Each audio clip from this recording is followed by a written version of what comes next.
Hello everyone, linear algebra के एक और लेक्चर में आपका स्वागत है। लास्ट लेक्चर में हमने वेक्टर स्पेस के बारे में कुछ बेसिक इंफॉर्मेशन कि किस वेक्टर को या किसी सेट को वेक्टर स्पेस तब कहेंगे जब वो 10 ऑक्सियम्स सेटिस्फाई करता है। नंबर 1 V प्लस अबेलियन होना चाहिए और उसके बाद स्केलर मल्टीप्लीकेशन के भी 5 अपनी प्रॉपर्टीज थी, तो कुल मिलाकर वो 10 ऑक्सियम्स थे, 10 प्रॉपर्टीज थी। लेकिन हमने लास्ट में आपको यही समझाया कि 10 प्रॉपर्टीज में सिर्फ 2 प्रॉपर्टी आपकी काम की है। एक तो अबेलियन के अंदर से लिया जाने वाला closed under addition x plus Y belongs to v, और दूसरा scalar multiplication a into x belongs to v, और इनको हमने कंबाइन करके लिखा भी था। तो क्या कहा था? ax plus by belongs to v, ऐसे भी लिख देते हैं। तो ये चीजें आज हम थोड़ा सा प्रूफ करेंगे, लेकिन कल एक क्वेश्चन थोड़ा सा मिस्टेक हो गया उसमें, डिफरेंशियल इक्वेशन वाला, उसको थोड़ा ठीक कर लें पहले। देखिए क्या क्वेश्चन था कल का। ये क्वेश्चन था जो यूपीएससी 2012 में आया हुआ है। ये क्वेश्चन जो है ना, इसमें थोड़ा जल्दबाजी में क्या कर गए हम, यहां पर डी जो था वो डी मिस कर गए। ये रेड पेन से देखो, मैं समझा देता हूं। यहां पर जो ये डी है ना, ये डी 3d करके ऐसे आना था, और ये डी स्क्वायर प्लस 3d ऐसे करके, और f इज इक्वल टू 0 ऐसे बनना था। तो यहां पर ये जो d है ना, वो यहां पर d मिस हो गया, ये समझना। तो ये जो आंसर है ये इस क्वेश्चन का ना होकर के ऐसे आंसर का होगा। मतलब अगर इसका मैं क्वेश्चन बनाऊं, इसी का मैं क्वेश्चन बनाऊं, तो इसका क्वेश्चन देखो ऐसे बनेगा, d2 f upon dx square और plus 3f is equal to 0, बस इतना। तो इसका आंसर तो जस्ट ये है, लेकिन अभी वाले का आंसर जो होगा वो 3d square plus 3d f, इसमें ये फिर रियल डिस्टिंक्ट ना करके, वो कॉम्प्लेक्स ना करके रियल और डिस्टिंक्ट वैल्यूज आ जाएंगी। ठीक है, तो ये क्वेश्चन जो हमने किया बिल्कुल सेम एज इट इज, जो जिसका आंसर हमने ये दिखाया था, देखो आप, ये कल किया था हमने, और जिसमें आपका v जो है इस तरीके का फंक्शन बन रहा था, c1 cos root 3 plus c2 sin root 3, क्योंकि कॉम्प्लेक्स रूट बना और ये चीज एक वेक्टर स्पेस दिखाया था। तो अभी आप इसको थोड़ा ठीक कर लो। इसमें ना, इसमें इसी क्वेश्चन में इसका क्वेश्चन ऐसे बना लो, d2f upon dx square plus 3f is equal to 0। उस क्वेश्चन को काटना मत, मतलब बस यहाँ पे करेक्शन कर लेना, और इसके बारे में थोड़ा सा जस्ट मैं हिंट दे देता हूं आपको कैसे करना है, बाकी आप पूरा कंप्लीट कर लेना। तो इसको थोड़ा इस सॉल्यूशन के बाद में लिख लेना, ठीक है? इस सॉल्यूशन के, ये मैंने सॉल्यूशन लिखा है, उसके बाद में आप नोट कर लेना। लास्ट क्वेश्चन था ये। तो देखो क्वेश्चन क्या है, क्वेश्चन है d2f upon D x square plus 3df upon dx है। तो जल्दबाजी में ना इसको हम d छोड़ गए, यहां पर ये d स्क्वायर होगा और ये 3d होगा, ऐसे f इज इक्वल टू 0। तो ऐसी इक्वेशन बनेगी वो। तो जल्दबाजी में d छूट गया और फिर उसका ध्यान भी नहीं दिया हमने कि जो 3 आगे वो कॉम्प्लेक्स ना बन करके अब रियल डिस्टिंक्ट हो जाएगा। तो इसमें तो cf क्या करेंगे आप, cf जो होगा, cf वो हो जाएगा, m की वैल्यू बता दो यहां से, m स्क्वायर और प्लस 3 इज इक्वल टू 0, फिर से 3 हो रहा है, 3m, m square plus 3m is equal to 0 करोगे ना, तो m कॉमन और m प्लस 3 ऐसे कॉमन लेने के बाद 0, तो m की वैल्यू एक तो 0 आएगी और एक -3, दो वैल्यूज आएंगी, एक 0 होगी एक -3। तो ये रियल और डिस्टिंक्ट हुआ, रियल एंड डिस्टिंक्ट, रियल और डिस्टिंक्ट। तो रियल और डिस्टिंक्ट के केस में क्या होता है, cf की value c1 e to the power 0x plus c2 e to the power -3x ऐसे हो जाएगा। तो फिर यहां कुल मिलाकर जो cf मतलब जो f का आंसर है, यही f बराबर cf ही होगा इसका आंसर।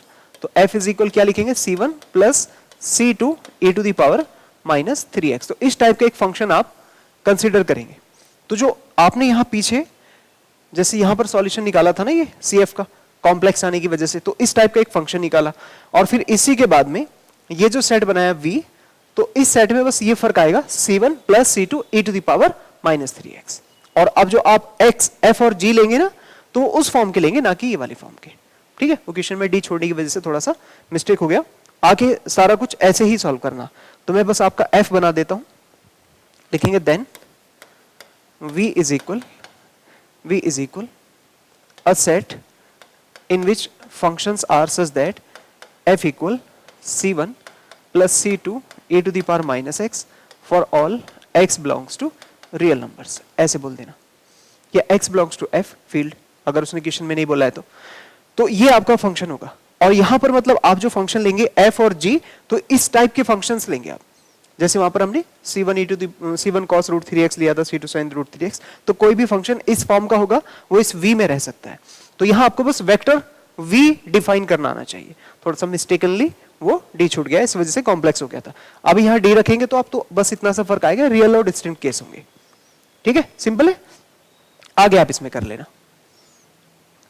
एक लाइन लिख के बता दूं तो जैसे आप इसमें x लिख देते हैं तो x को क्या मानोगे, c1 plus c2 e to the power minus x, ये बिलोंग करता है v को। अच्छा, और y जो है ऐसे करके मानना कि जो x है ना वो आप फंक्शन f मानते हैं, और y जो है वो फंक्शन यहाँ पे g मानते हैं। अब मैंने x और y इसलिए ज्यादातर नहीं चलाए थे क्योंकि फंक्शन के अंदर आ रहा है इसलिए। तो आप ये समझो कि x को आप y को आप यहाँ फंक्शंस की तरह ट्रीट करोगे, तो जो ax प्लस by होगा वो af प्लस bg की तरह होगा। तो यहाँ पर क्या कहेंगे उसको, d1 plus d2 e to the power minus x, ये बिलोंग करता है v को, और a कॉमा b ये बिलोंग करा देना रियल नंबर r को। जो फील्ड होगा r होगा r, नहीं तो f बोलेंगे तो f इन जनरल। फिर क्या करते, af प्लस bg, तो इस तरह से आप इसमें देन जो आप वैल्यू निकालते हैं ना ax प्लस by की, तो ax प्लस by एक्चुअली कैसा होगा, ऐसा होगा af प्लस bg। तो a और f की वैल्यू देखो, ये c1 प्लस इस तरह से, तो ऐसे लिखना c1 ब्रैकेट लगाकर c1 plus c2 e to the power minus x minus 3x, है ना, माइनस 3x, माइनस 3x है ना, 3 है यहाँ पर, ये 3 छूट रहा है, 3 कर लेना इसको आप, यहाँ पे भी 3, इस टाइप के फंक्शन होंगे 3x। और आगे देखो क्या आएगा, plus b into d1 plus d2 e to the power minus 3x, इस टाइप का आप af प्लस bg की वैल्यू निकाल देना ऐसे। ठीक है, और फिर आप यहां पर पाएंगे कि ये ac1 प्लस bd1, ऐसे बोलना ac1 प्लस bd1, ये कांस्टेंट अलग, और यहां क्या लिखेंगे ब्रैकेट में ac2 plus bd2 e to the power minus 3x। तो ऐसे समझो। तो अब आपके लिए ये एक तरह से पूरा कांस्टेंट, इसे a मानना, और ये b e to the power minus 3x की तरह हो जाएगा। तो ये किसके बिलोंग कर रहा है, ये बिलोंग करेगा v को। तो ठीक वैसी फॉर्म हो जाएगी, it implies af plus bg belongs to v, so v is vector space. बस इस तरह से कर देना आप। ठीक है, बोलो समझ में आया क्या, बस इतना सिंपल सा है। तो बस इसमें फर्क ये है कि आप जल्दी से वहां डी छोड़ने की वजह से रियल और डिस्टिंक्ट रूट आने की बजाय कॉम्प्लेक्स रूट आ गए थे, तो इसको ठीक कर लेना। ठीक है, ये रियल क्वेश्चन ये है, इसको ठीक कर लेना। ये उसका आंसर है क्वेश्चन नंबर 7 का, ये क्वेश्चन नंबर 7 है। तो सॉल्यूशन 7 इस तरह से शुरू हो जाएगा। तो कल का क्वेश्चन है उसको थोड़ा ठीक कर लेना। ठीक है जी, तो ये था हमारा जो थोड़ा सा हमें डाउट था इसमें कल के क्वेश्चन में। आज का जो प्रोग्राम है वो स्टार्ट होता है वेक्टर सब स्पेस से, वेक्टर सब स्पेस।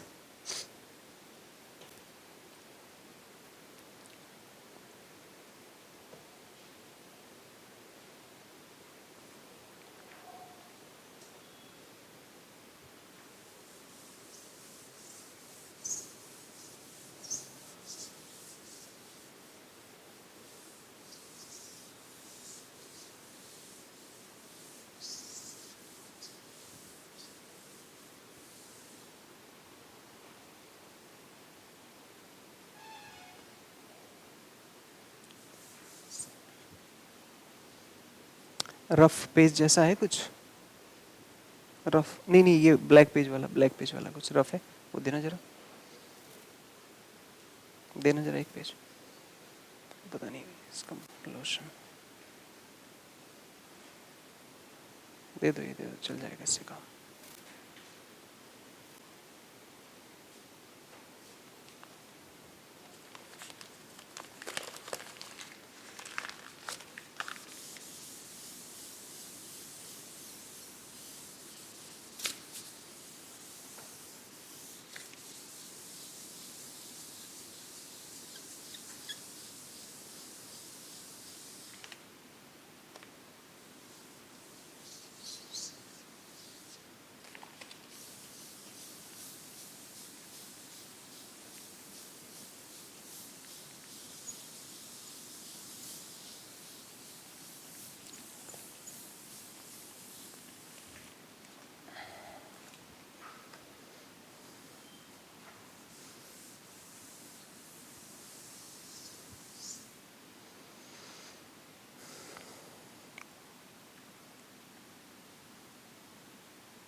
हाँ जी, तो अब बात करते हैं हम वेक्टर सब स्पेस के बारे में।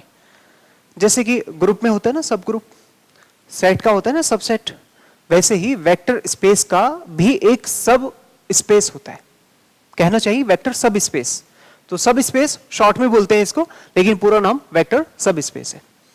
अब कैसा लग रहा है कि वेक्टर सब स्पेस का मीनिंग, अगर कोई वेक्टर स्पेस V है तो उस V में से हम कुछ सिलेक्टेड W सेट निकाल दें। एक बड़ा V जो है ये V, ये वेक्टर स्पेस है, वेक्टर स्पेस। इस वेक्टर स्पेस V के अंदर से ही कंप्लीटली, इसी के अंदर से आपको स्पेसिफाइड W, इसी के अंदर से, इसी का पार्ट जो एलिमेंट V के हैं वही एलिमेंट W के हैं।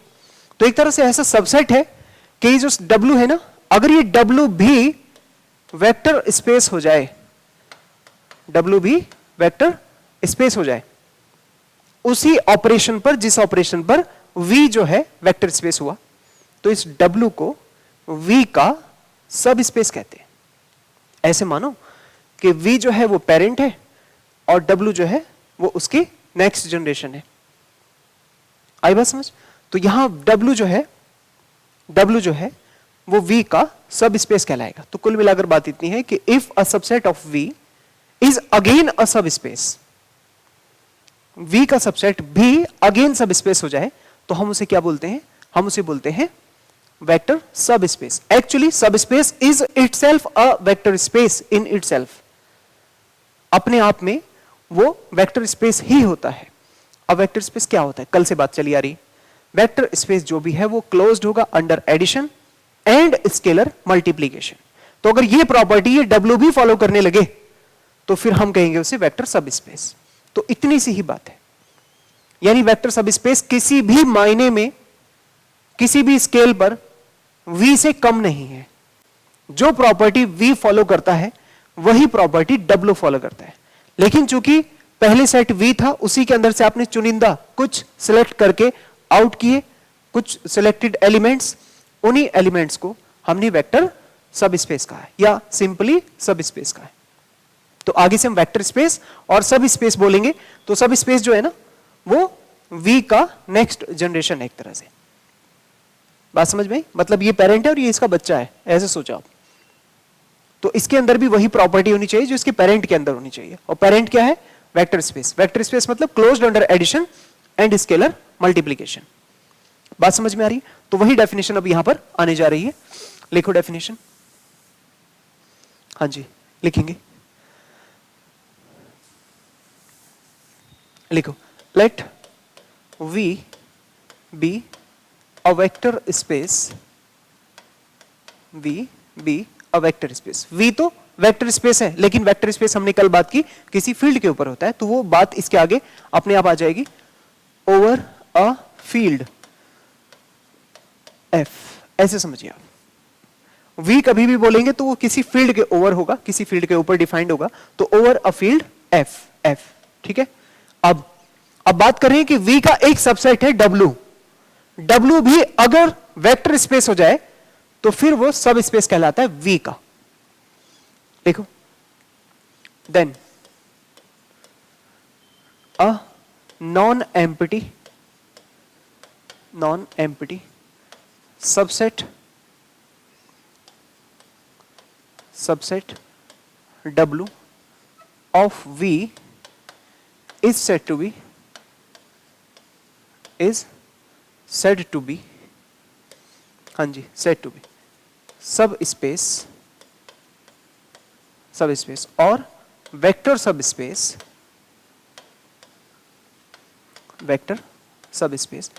if and only if W is a vector itself, vector space itself on vector itself as V over F। ऐसे लिखो, ये है लैंग्वेज। पूरी लैंग्वेज बिल्कुल सिंपल। V कोई वेक्टर स्पेस है किसी फील्ड का, then non empty subset W, V का W is said to be subspace या vector subspace if and only if W is, यह सबसे इंपॉर्टेंट बात, W is vector space itself, वो अपने आप में वेक्टर स्पेस है, एज V, जैसा V है, ओवर F, F के ऊपर, सेम F के ऊपर। बात समझ में? चाहे तो एक वर्ड और जोड़ सकते हैं, under same operations, under same operations. अब ये ऑपरेशंस जो मैंने लिखा है स्पेशली इसलिए क्योंकि आपको ऑपरेशंस V के बारे में याद होनी चाहिए, closed under addition and scalar multiplication. Operations का मीन यहां पे स्टार बनाना है इसके ऊपर, operation means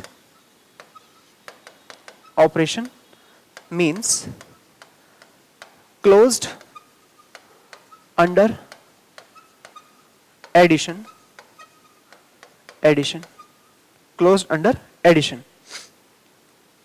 closed under addition and scalar multiplication, ऐसे closed under addition and scalar multiplication। तो ये जो लैंग्वेज हमने लिखी है इसको अब हम सिंबलाइज करके लिखेंगे।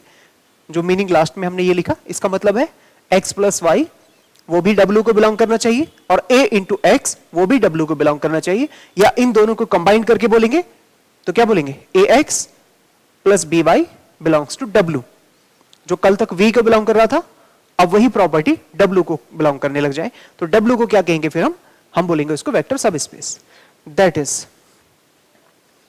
इज नीचे करके लिखो, that is for all x, y belongs to W and A, B belongs to F, field से लिए जा रहे हैं, A, B belongs to F, it implies AX plus BY it should belong to W, ये भी W को belong करना चाहिए, और W कौन है, V का सबसेट है, तो चाहे तो आप इसे ऐसे लिख देना, सबसेट ऑफ V।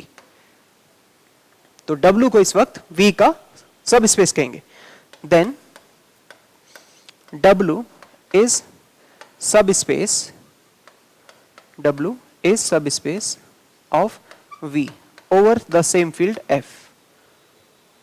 चाहे तो लैंग्वेज में लिखो इसे, ओवर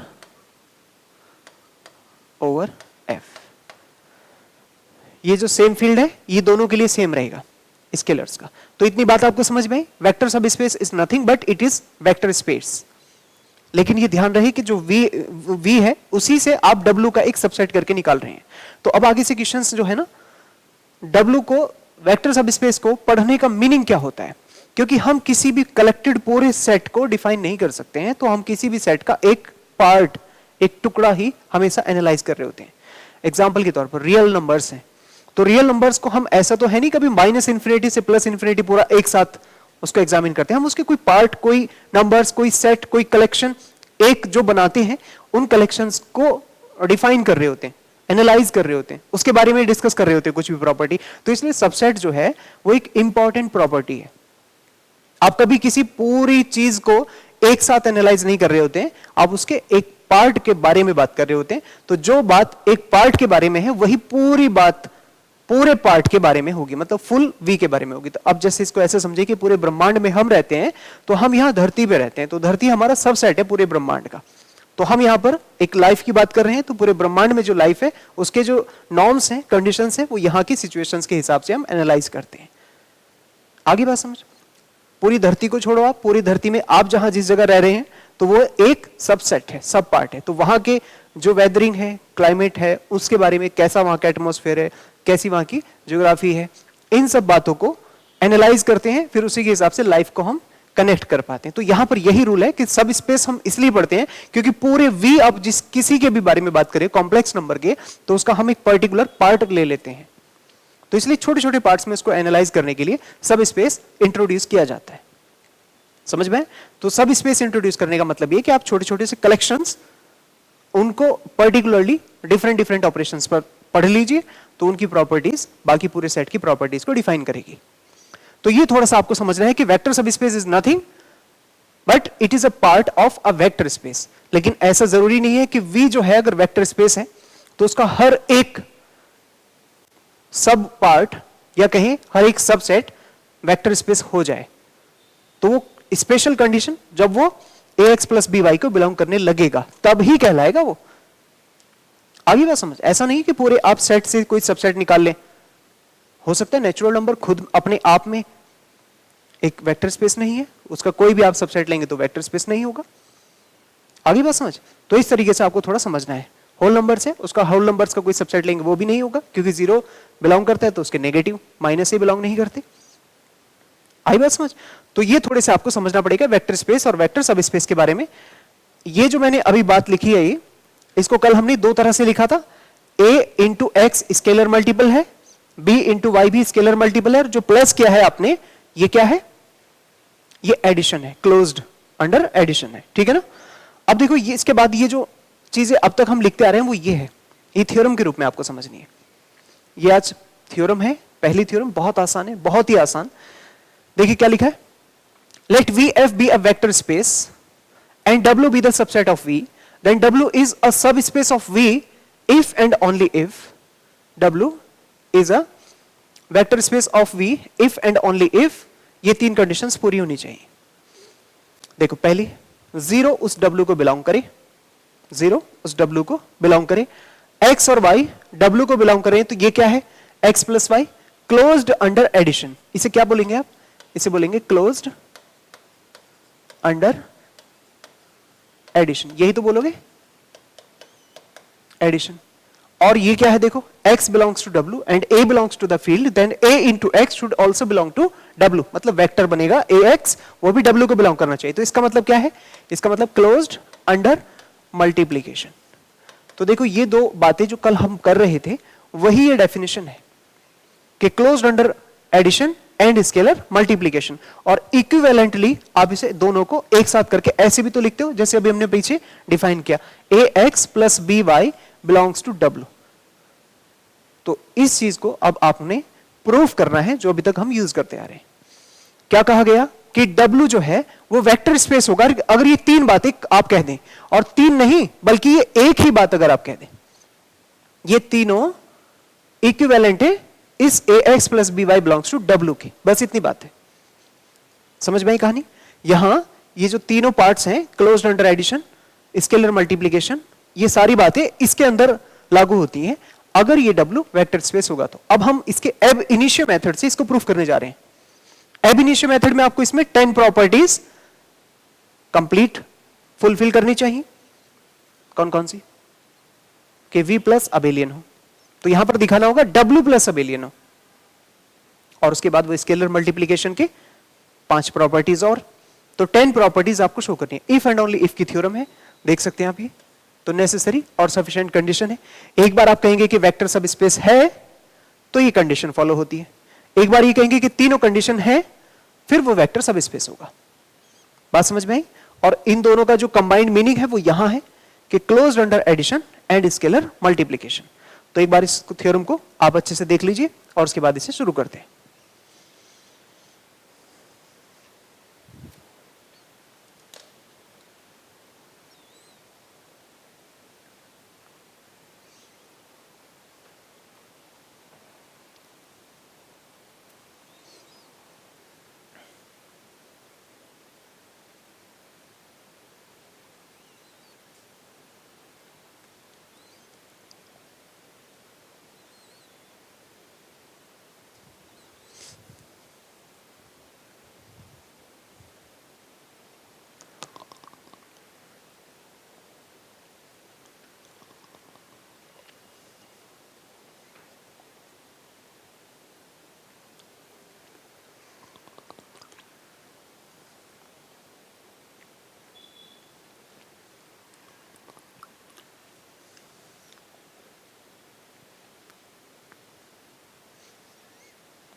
हाँ जी, लिख लिया आपने इसे।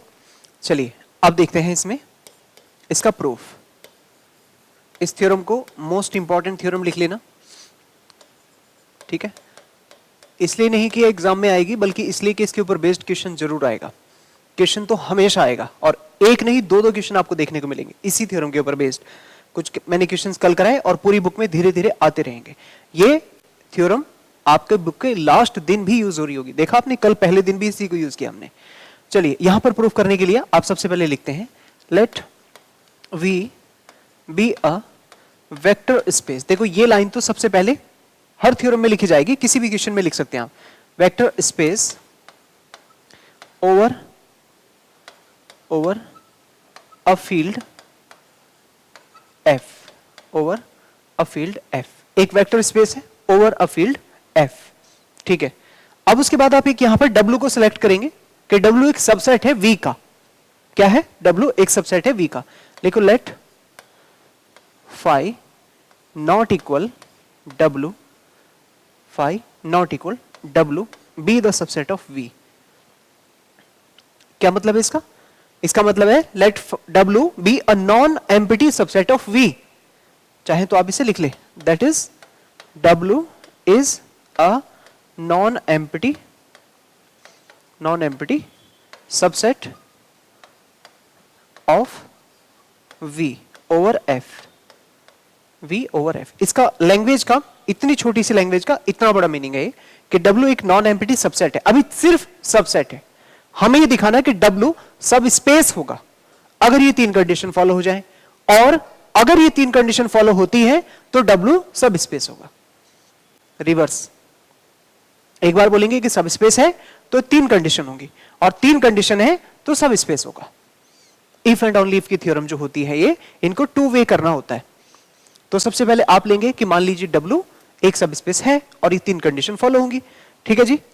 तो नंबर 1 हेडिंग बनाएंगे, फर्स्ट करके लिखना। फर्स्ट लेट W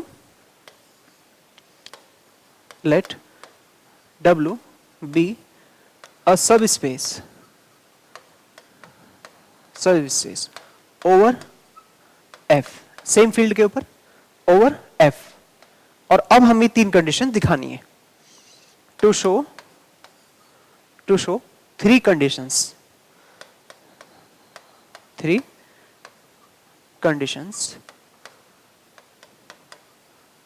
बस इसके मैं नाम लिख दे रहा हूं यहां पर, फर्स्ट सेकंड एंड थर्ड। ऐसे फर्स्ट सेकंड एंड थर्ड, ये हमें शो करनी है, बस तीन कंडीशन।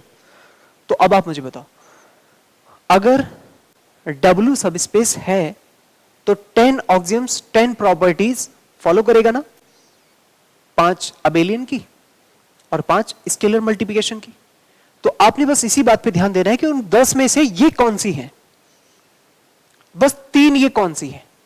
10 में से ये जो 0 बिलोंग्स टू W है, ये तो है एडिटिव आइडेंटिटी। तो क्या एडिटिव आइडेंटिटी उस वेक्टर स्पेस सब स्पेस होने की वजह से फॉलो नहीं होगी? क्या बात समझ में आ रही है?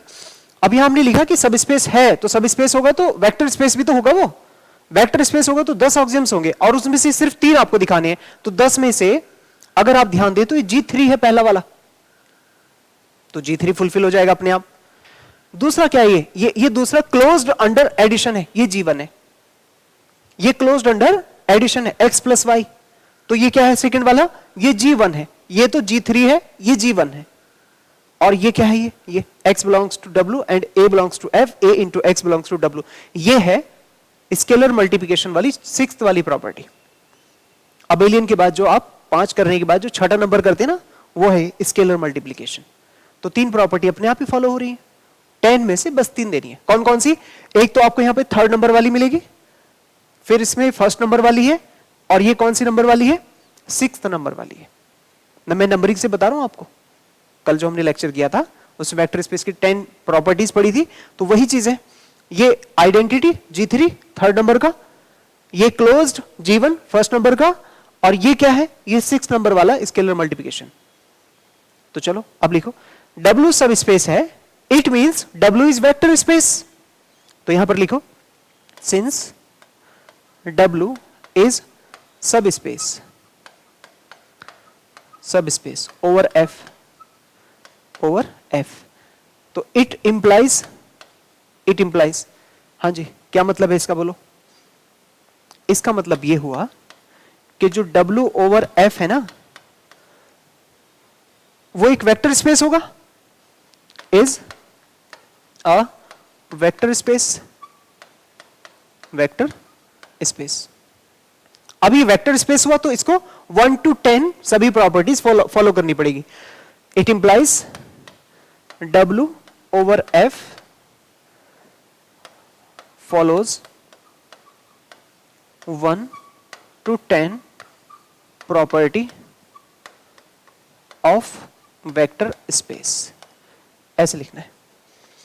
वो वेक्टर स्पेस हुआ इसका मतलब 1 to 10 सभी प्रॉपर्टीज फॉलो हो रही होंगी।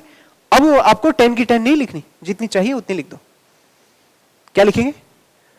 लिखेंगे it implies by property number 3, जिसको आप G3 कहते थे, लिखा था ना आपने G3, प्रॉपर्टी नंबर 3 क्या था? For all x belongs to W there exists 0 belongs to W such that x plus 0 is equal 0 plus x is equal to x। ये प्रॉपर्टी नंबर 3, G3 जिसको नाम दिया था हमने। तो ये फर्स्ट ऑक्सियम हो जाएगा यहां से, दैट इज ये फर्स्ट वाला पार्ट आ गया कि 0 बिलोंग्स टू W। इसे बंद करो, ये पहली कंडीशन फॉलो होगी। पूरा नहीं लिखना है, जितने आपको चाहिए बस उतना। तो फर्स्ट प्रॉपर्टी नंबर 1 आ गई आपके पास, ठीक। And second one by property number 1, exam में भी ना ये 1 to 10 इसी सीक्वेंस में रखना आप, ये हमेशा इसी सीक्वेंस में रहती है। जैसे मैंने 1 to 10 लिखवाया आपको, तो वो टेंशन लेने की बात नहीं है, आप इसको नंबरिंग से ऐसे दिखा सकते हैं। प्रॉपर्टी 1 क्या थी? Property 1 G1 closed under addition. क्या लिखा था? For all x, y belongs to W it implies x plus y belongs to W,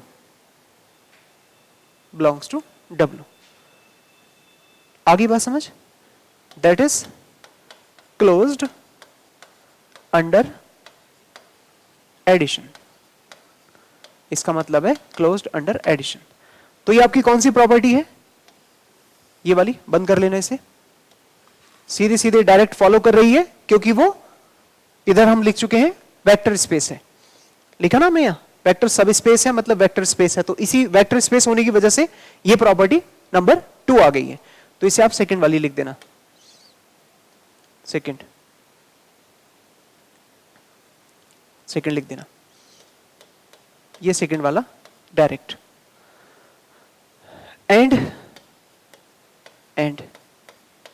bye property number 6, property number 6, उसका नाम 6 था, लिखना चाहें तो लिख सकते हैं स्केलर मल्टीप्लिकेशन, ऐसे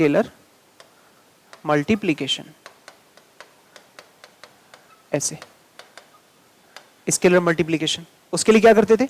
for all a belongs to f, x belongs to W it implies a into x belongs to W।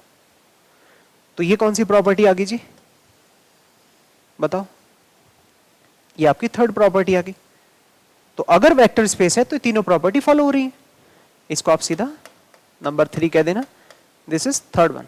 तो तीनों चीजें आपको जस्ट इसका वेक्टर स्पेस होने की वजह से डायरेक्ट लिखी जा सकती है, कोई प्रूफ की जरूरत ही नहीं। वेक्टर स्पेस है तो 10 फॉलो करता है।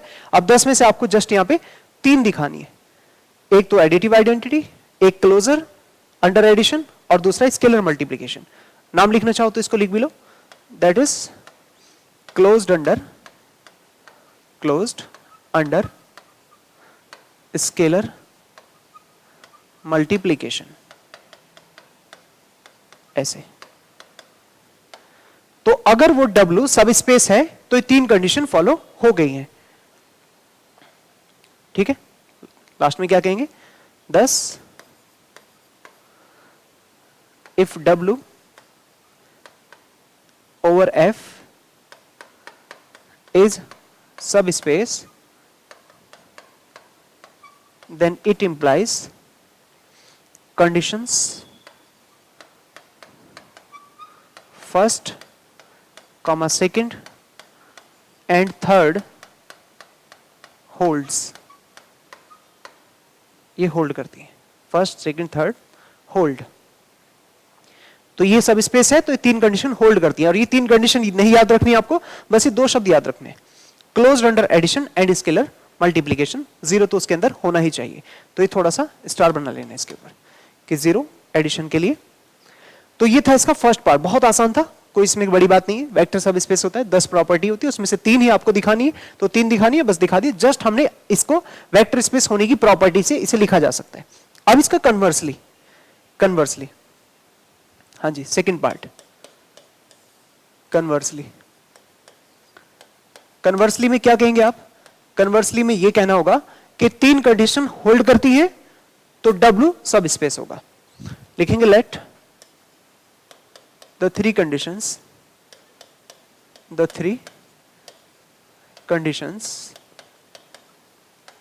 first, बस नाम से लिख दो ऐसे, second and third, first second third hold. ये होल्ड करती हैं, या आर ट्रू ऐसे भी लिख सकते हैं, ठीक है ना?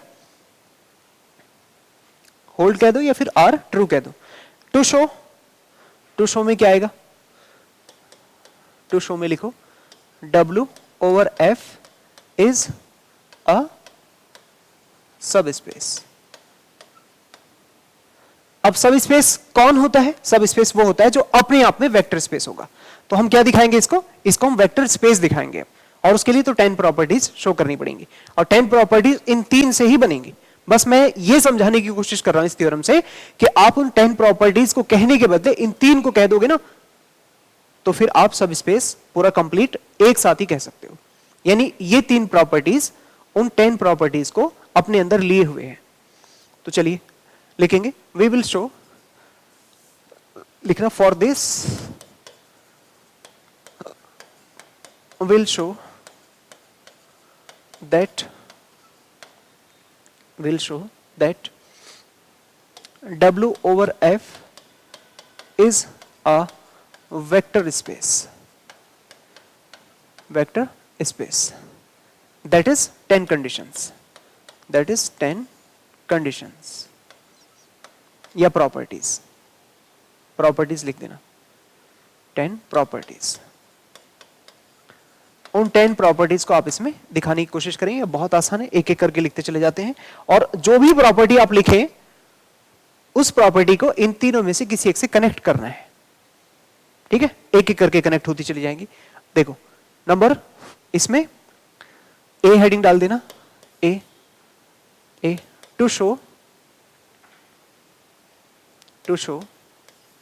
सबसे पहले काम तो ये होगा ना कि W प्लस इज अबेलियन, ये तो दिखाएंगे आप सबसे पहले उन 10 में से अबेलियन। अब चूंकि फर्स्ट सेकंड यहां क्वेश्चन में चला दिया मैंने, इसलिए यहां पे मैंने ए और बी चला दूंगा उसे, है ना?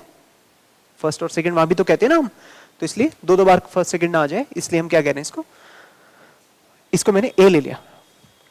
अबेलियन में 5 प्रॉपर्टीज। तो सबसे पहले नंबर एक G1 जिसका नाम है, तो G1 को क्या कहेंगे? क्लोजर कैसे कहेंगे? देखो हम क्लोज्ड दिखाएंगे नहीं, बल्कि प्रॉपर्टी नंबर 2 का इस्तेमाल करेंगे। हर जगह ऐसे लिखेंगे, by property this, by property this, by property this. तो इन 3 प्रॉपर्टीज में से हम एक एक करके वो चीजें लिखते चले जाएंगे। हाँ जी, तो देखो क्या लिखा जाएगा। पहली बात, क्लोजर के लिए लिखना बाय कंडीशन है ना, कंडीशन 1, बाय कंडीशन 1 नहीं, 1 नहीं है, सेकंड है, सॉरी, बाय कंडीशन सेकंड। अब सेकंड क्या कह रही है? फॉर ऑल, सेकंड जो गिवन है क्वेश्चन के अंदर, देखो ये वाली condition, x, y belongs to W, तो x प्लस y भी W को बिलोंग करेगा। तो बस यही लिखेंगे। ये जो भी बात आप यहां लिखेंगे वो कंडीशन 1, 2, 3 इनको मेंशन करते हुए लिखेंगे। बाय कंडीशन सेकंड क्या है जी? For all x, y belongs to W, it implies X plus Y belongs to W. That is, W is closed under addition. अब आपको ऐसा लग रहा होगा जैसे मैं एक ही बात बार बार लिख रहा हूं, लेकिन आप मीनिंग समझो. मीनिंग यह है कि अब हम इसे वेक्टर स्पेस दिखाना है, तो वेक्टर स्पेस दिखाने के लिए हम ही 10 प्रॉपर्टीज इसमें शो करना चाहते हैं. तो 10 प्रॉपर्टीज शो करने के लिए पहली प्रॉपर्टी आ रही क्लोजर, उसको हमने दिखाया कंडीशन सेकंड से. कंडीशन सेकंड साफ साफ लिखिए, क्लोजर हो गया. दूसरा आप एसोसिएटिव के लिए बोलेंगे तो एसोसिएटिव इतना सिंपल है कि अगर आप एक्सटेंशन ऑफ क्लोजर करते हैं तो एसोसिएटिव ही आता है. Association is nothing but the extension of closure. तो जो चीज क्लोज्ड होगी वो एसोसिएटिव होती है. दूसरा तरीका यह है क्योंकि ईच एलिमेंट ऑफ W वो V का ही तो एलिमेंट है, W V का ही तो सबसेट है. अब W के सभी एलिमेंट्स एसोसिएटिव है, तो वे एलिमेंट्स अगर W में जाएंगे, V के एलिमेंट्स W में जाएंगे तो वो भी एसोसिएटिव होंगे. ठीक है, तो फिर यहां पर आपको एसोसिएटिव की तो लैंग्वेज सीधा V के सहारे बोल देनी है. तो क्या लिखना? Number two G2 associative. Associative तो ये बहुत ही सिंपल है, बस इसमें एक लैंग्वेज यूज करेंगे आगे, कभी भी पूरी बुक में यूज होगी, that each element of V is associative since W is subset of V, that's why it is also associative. तो ऐसे लिखें, since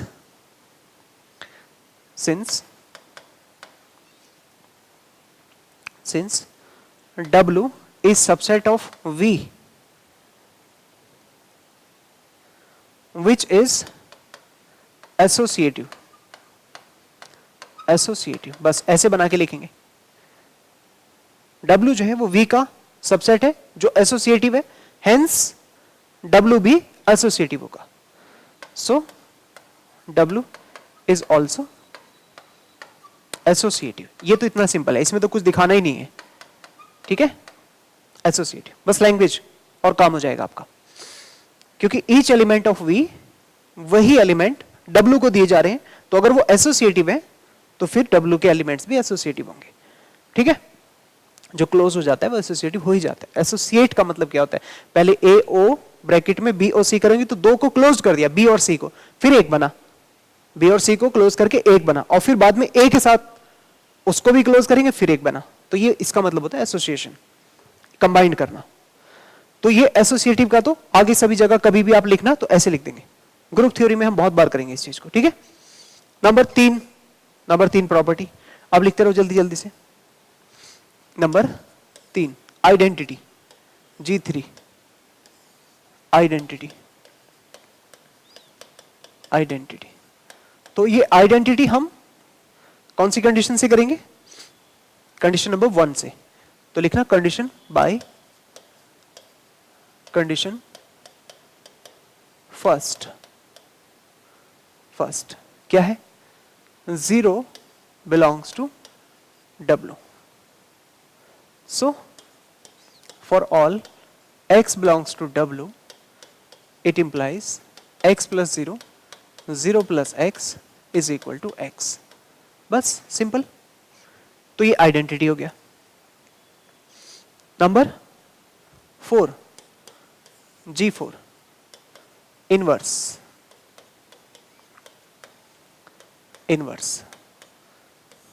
इनवर्स दिखाएंगे G4. तो इनवर्स के लिए भी सिंपल है. देखो क्या लिखेंगे. हाँ जी ध्यान से सुनो. इनवर्स के लिए अब हमें नहीं पता कि उसका इनवर्स क्या होगा, तो इनवर्स के लिए देखो कितना सिंपल है. लिखेंगे बाय प्रॉपर्टी सेकंड. क्या लिखा है? x plus y belongs to W for all x, y belongs to W. अगर x और y W को बिलोंग करें तो x प्लस y भी W को बिलोंग करेगा. मतलब कुछ भी y की वैल्यू हो जाए, कुछ भी हो जाए, उन दो एलिमेंट्स का जो सम है वो भी किसको बिलोंग करेगा? W को बिलोंग करेगा. लिखेंगे now if y is equal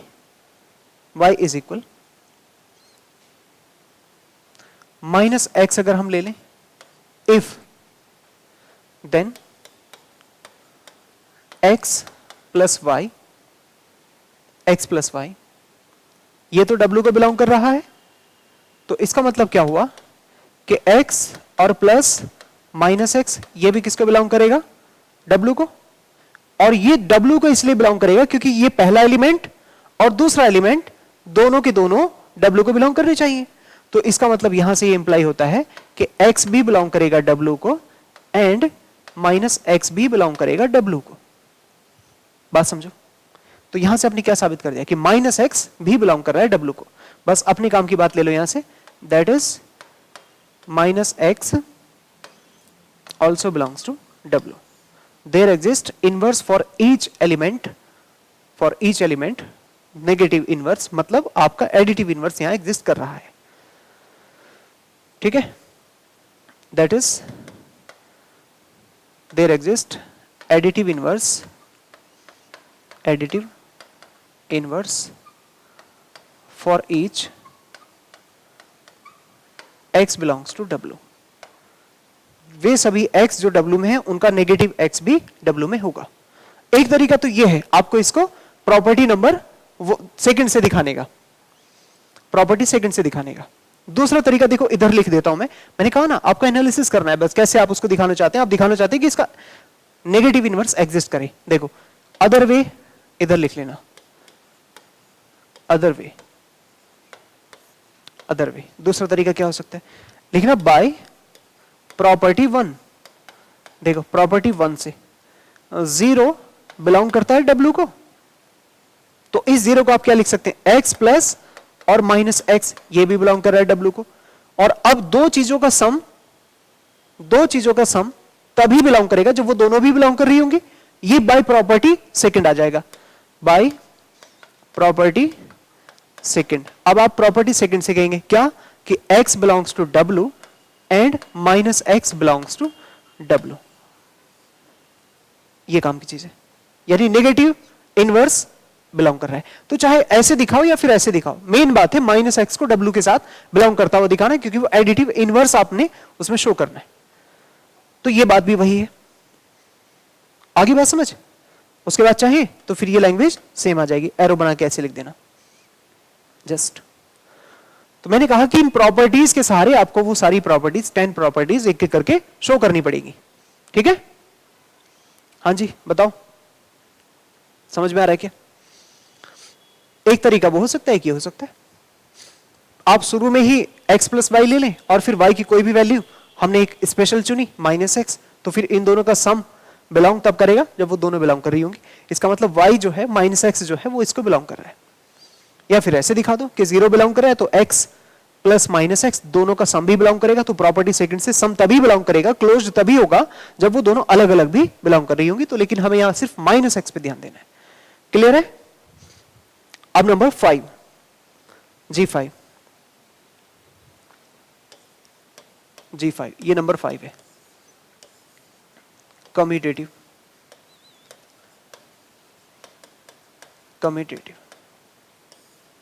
commutative तो बहुत ही सिंपल है। प्रॉपर्टी नंबर कौन सी, 2 से ले लें हम, तो लिखेंगे by property 2, by property second. क्या कहेंगे, x plus Y belongs to W,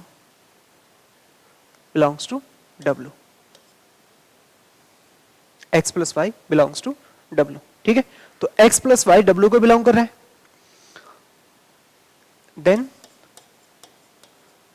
y plus x भी तो बिलोंग करेगा W को।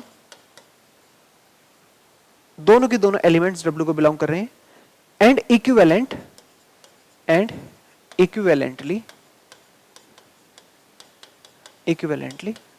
x प्लस वाई ही तो है, दोनों एलिमेंट है ना, x plus y, y plus x.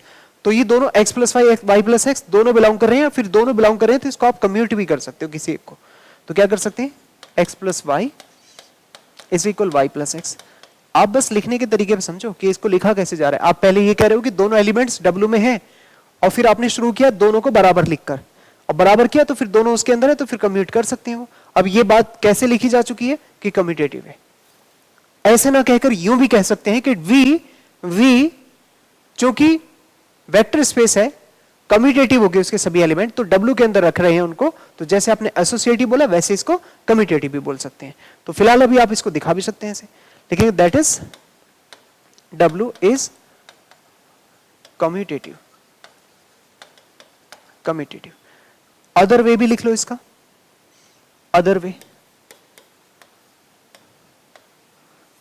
Other way दूसरा तरीका क्या है? दूसरा तरीका वैसे जैसे आपने एसोसिएटिव को लिखा था ऐसे लिखेंगे, since W is subset of V which is commutative, commutative, so W is commutative. बस फिर आप लैंग्वेज में काम खत्म कर देते हो ऐसे। एक तरीका ये है, ऐसे ना कहो तो वैसे कह दो, मीनिंग सेम ही है, ठीक है? ओके, तो यहां तक क्या बात होती है? यहां पर W प्लस अबेलियन हो गया, लिखेंगे 10 from 1 to 5 W comma plus is abelian. W plus जो है वो अबेलियन हो गया, अबेलियन, ठीक है?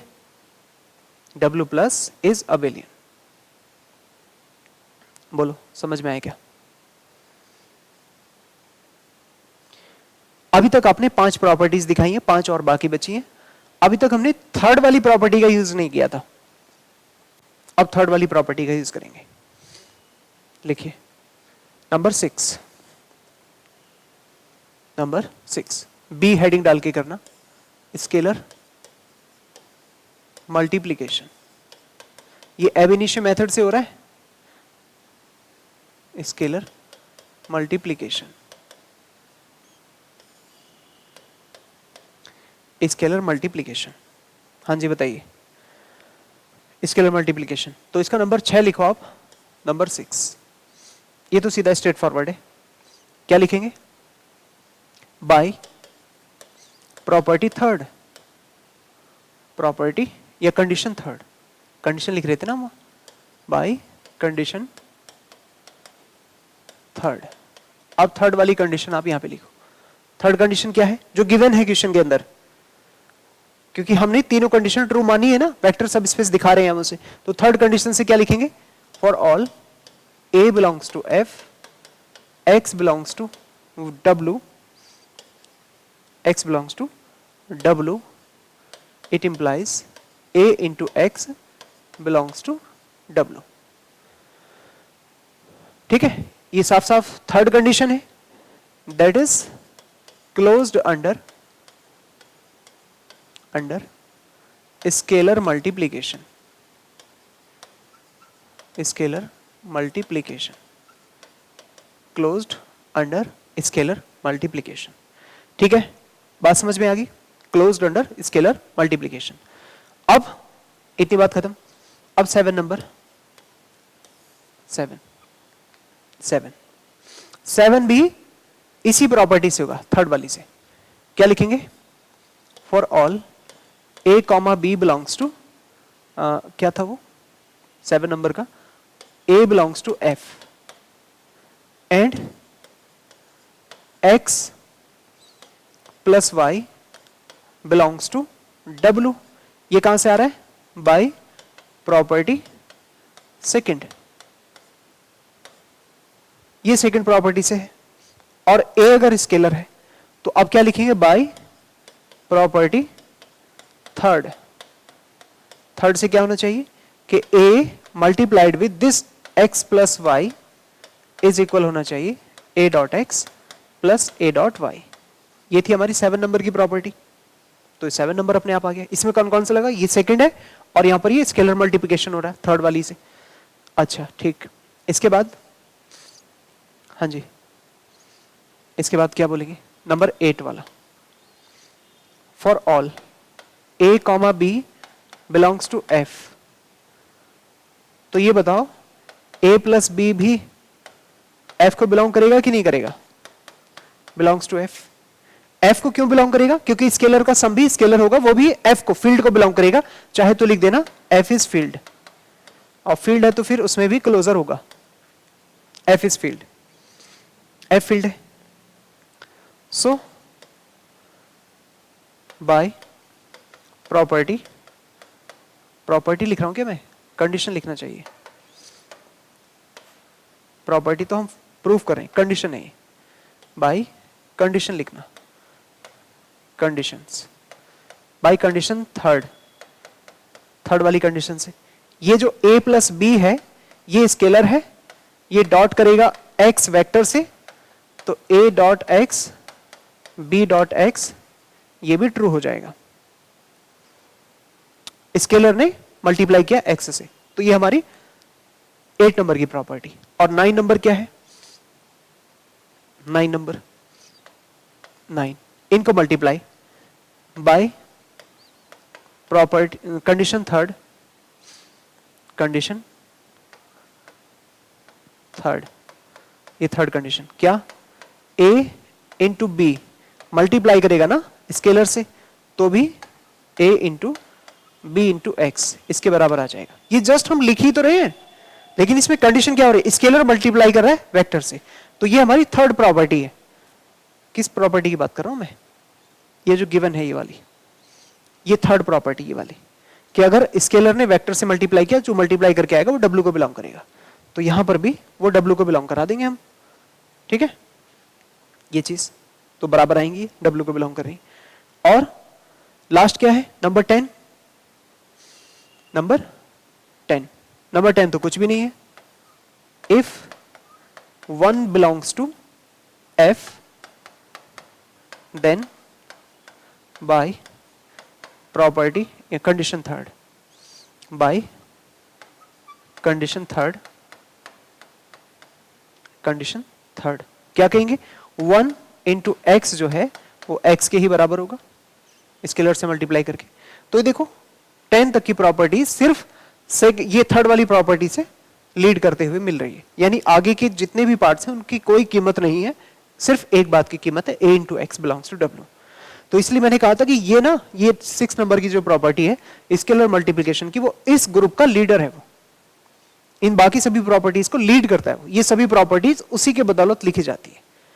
तो इसका मतलब 1 to 10 WF इज अ सब स्पेस, वेक्टर स्पेस है ना, तो लिख देना 10, क्या लिखेंगे 10 from 1 to 10, 10 from 1 to 10 W over F is a vector space, vector space, and hence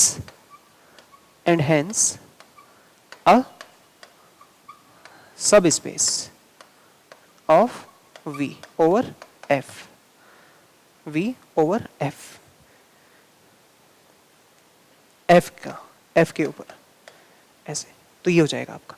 तो ये थ्योरम थी, आसान है, बहुत आसान है, थोड़ा सा लेंदी सा लग सकता है, लिखने वाला काम है बस। ये 10 प्रॉपर्टीज आप कौन सी सिचुएशन करके यहां पर अप्लाई करते हैं।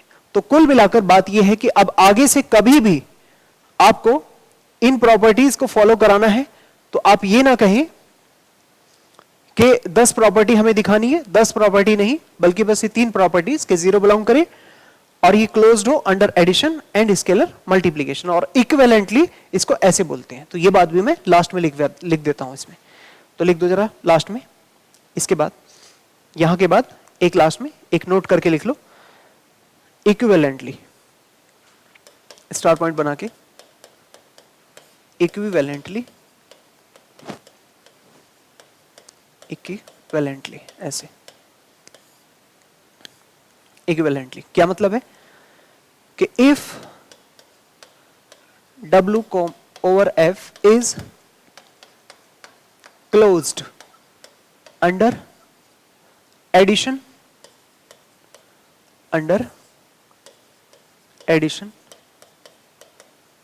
and scalar multiplication,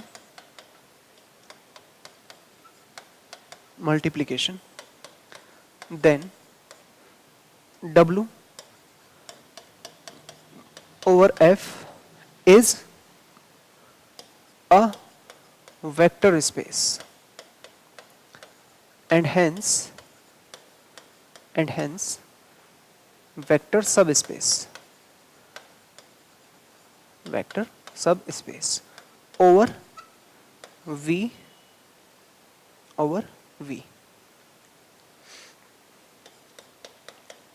या ओवर न लिखकर ऑफ लिखना चाहिए, of V over F, V of V over F ऐसे लिख देना चाहिए। ठीक है, ये सही लैंग्वेज है। दैट इज करके लिख लो, for all A comma B belongs to F comma X comma Y belongs to W, then it implies AX plus BY belongs to W, along with 0 belongs to W, 0 belongs to W ऐसे। ठीक है, तो 0 भी उसके साथ होना चाहिए। अगर किसी सेट में 0 नहीं होगा तो फिर हम कह देंगे कि सब सेट उसका नहीं होगा या सब ग्रुप उसका नहीं होगा। ठीक है जी, तो इक्विवेलेंटली दोनों बातें कॉमन रूप से इस तरह ax plus b y belongs to डब्ल्यू। कल भी मैंने समझाया था आपको, इसे अल्फा एक्स बीटा वाई भी कह सकते हैं या समटाइम्स इसको ए अल्फा बी बीटा भी कह सकते हैं, डिपेंड करेगा आप वेक्टर किसको बोल रहे हैं, स्केलर किसे बोल रहे हैं। ठीक है, तो ये थी हमारी एक standard theorem, fundamental theorem for vector space. क्या आप किसी को वेक्टर स्पेस कैसे कहेंगे, तो ये लीनियर कॉम्बिनेशन होना चाहिए। ये क्या कहलाता है, ये लीनियर कॉम्बिनेशन होता है कि आप अलग अलग एलिमेंट्स का एक लीनियर कॉम्बिनेशन करके एक फंक्शनल जनरेट करते हो, एक फंक्शन बनाते हो। ठीक है, तो इसी के ऊपर बेस्ड छोटी छोटी सी 2 थ्योरम और हैं, उनको और देख लो कि अगर इंटरसेक्शन होगा 2 चीजों का, 2 सब स्पेसेस का, तो वो भी सब स्पेस होगा। यूनियन जो है वो सब स्पेस कब होगा, जब एक दूसरे में कंटेन्ड हो। ये 2 थ्योरम है, जल्दी से इनको देख लो। देखो क्या है, ये कभी कभी सीधे सीधे 5 मार्क्स 10 मार्क्स में इस तरह से पूछी जा सकती है। पढ़ो इसे क्या लिखा है, theorem number 2, the intersection of 2 सब स्पेसेस इज अ सब स्पेस। इंटरसेक्शन 2 सब स्पेसेस का, यानी W1 W2 2 सब स्पेसेस हैं और शो करना है कि W1 इंटरसेक्शन W2 भी सब स्पेस होगा। बहुत आसान है, देखिए कितना आसान है, छोटा सा थ्योरम है। ऐसे लिखना, late W1 and W2 B 2 सब स्पेसेस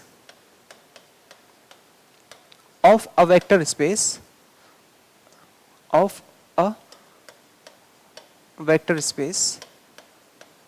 V ओवर F, ऐसे of a vector space V over F ऐसे लिख देते हैं। ठीक है, अब उसके बाद शो क्या करना है, टू शो, इधर साइड में लिख दो, to show W1 intersection W2 is subspace. इसे शो करना है कि सब स्पेस होगा, मतलब ये भी वेक्टर स्पेस हो, ये शो करना है। तो एक बात सुनो, एक बात क्या, सिंस W1 इज सब स्पेस, तो ये बताओ क्या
हाँ जी, तो बताओ जरा इसका क्या मतलब है, क्या मतलब है इसका? इसका मतलब है कि ax plus b y belongs to W1 for all a comma b belongs to f and x comma y belongs to W1।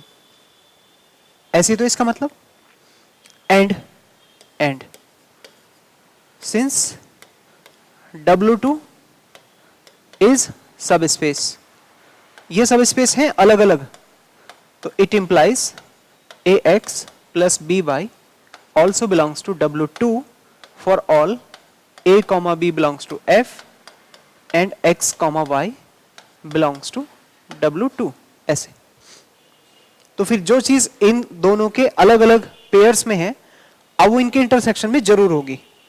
लिखेंगे by set theory, by set theory क्या लिख सकते हैं? We can write ax plus b y will belongs to W1 intersection W2। अब ये इसको belong करने लग गए, इसका मतलब क्या हुआ कि W1 इंटरसेक्शन W2 इज सब स्पेस।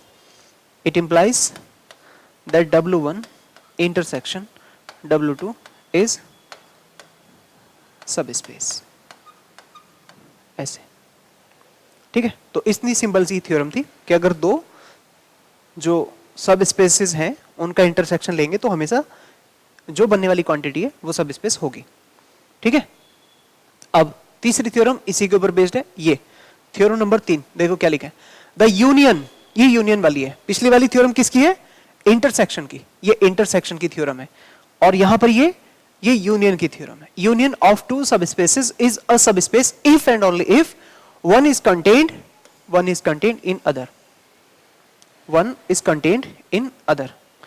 सिर्फ तभी जब एक सबसेट या सब स्पेस दूसरे में कंटेन्ड हो। हाँ जी, देखो इसका प्रूफ कितना सिंपल है। प्रूफ लिखेंगे वही language, let W1 and W2 are two subspaces of a vector space V over F। ऐसे पहली लैंग्वेज तो यही आएगी। अब कंडीशन 1 क्या है? फर्स्ट लेते हैं, या टू शो कर दो पहले, to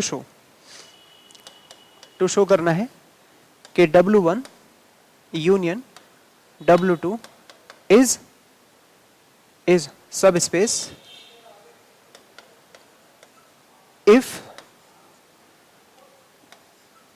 and only if W1 intersection ये सबसेट W2 हो और W2 सबसेट W1 हो। कंटेन्ड इन अदर का मतलब ऐसे होता है, सबसेट भी लगा सकते हैं, ऐसे भी लिख सकते हैं। वैसे कंटेंट का मतलब जस्ट सबसेट होता है, इक्वल के बराबर नहीं।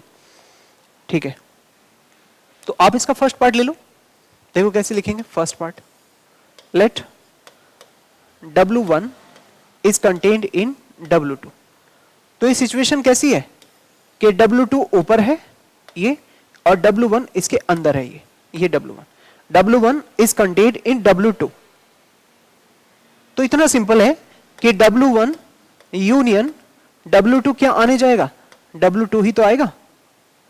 और W2 अपने आप में कौन है? W2 पहले से ही सब स्पेस है, दैट इज या विच इज सब स्पेस, विच इज सब space. So W1 union W2 is सब स्पेस। ऐसे ये सब स्पेस हो जाएगा यूनियन इस केस में। और सेकंड पोर्शन में क्या लिखेंगे? सेकंड में बिल्कुल आसान, सेकंड वाले में क्या कहेंगे? Late W2 is contained in W1। W2 W1 में कंटेन्ड हो, टू पार्ट्स है ना थ्योरम के। तो इस केस में क्या होगा? इस केस में अभी W1 बाहर और ये W2 अंदर है। ऐसे ये W2 कंटेन्ड है W1 में, तो फिर यहां क्या होगा? W1 यूनियन W2 किसके बराबर होगा? W1 के। यहां पे किसके बराबर आ रहा था? W2 के, जो अपने आप में सब स्पेस है, विच इज सब स्पेस, सब स्पेस। सो इसका यूनियन भी W1 यूनियन W2 इज सब स्पेस, सब स्पेस। तो बस ऐसे बना के लिख देंगे, W1 यूनियन W2 इज सब स्पेस। तो ये छोटी छोटी सी थ्योरम्स है, कभी कभी सिंपल से क्वेश्चन में पूछी जा सकती है, एक दो बार एग्जाम में आई हुई है ये, ठीक है। तो ये थे हमारे सिंपल से क्वेश्चंस जिसमें हमें सब स्पेस प्रूव करने थे थ्योरम के ऊपर बेस्ड। तो आगे से कभी भी सब स्पेस प्रूफ करना है, वेक्टर स्पेस भी प्रूफ करना है, तो आप करेंगे ax plus by belongs to that quantity. तो वो क्वांटिटी क्या हो जाएगी, सब स्पेस हो जाएगी। अब कुछ क्वेश्चंस हैं जो आपको सब स्पेस प्रूफ करने वाले एग्जाम में देखने को मिलेंगे। कल की ही तरह कुछ क्वेश्चंस अब सब स्पेस के बारे में पूछे जाएंगे, स्टार्ट डायरेक्टली। कल वो पूछ रहे थे वेक्टर स्पेस, अभी पूछेंगे सब स्पेस। तो अब देखो इसको कैसे शो करेंगे, बहुत आसान ये क्वेश्चन होते हैं, एक ही फॉर्मेट समझ लेना और उसी फॉर्मेट के हिसाब से सॉल्व होंगे, ठीक है। पहले क्वेश्चन नोट करो आराम से।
हाँ जी, क्या कर रहे हैं आप क्वेश्चन में बताइए।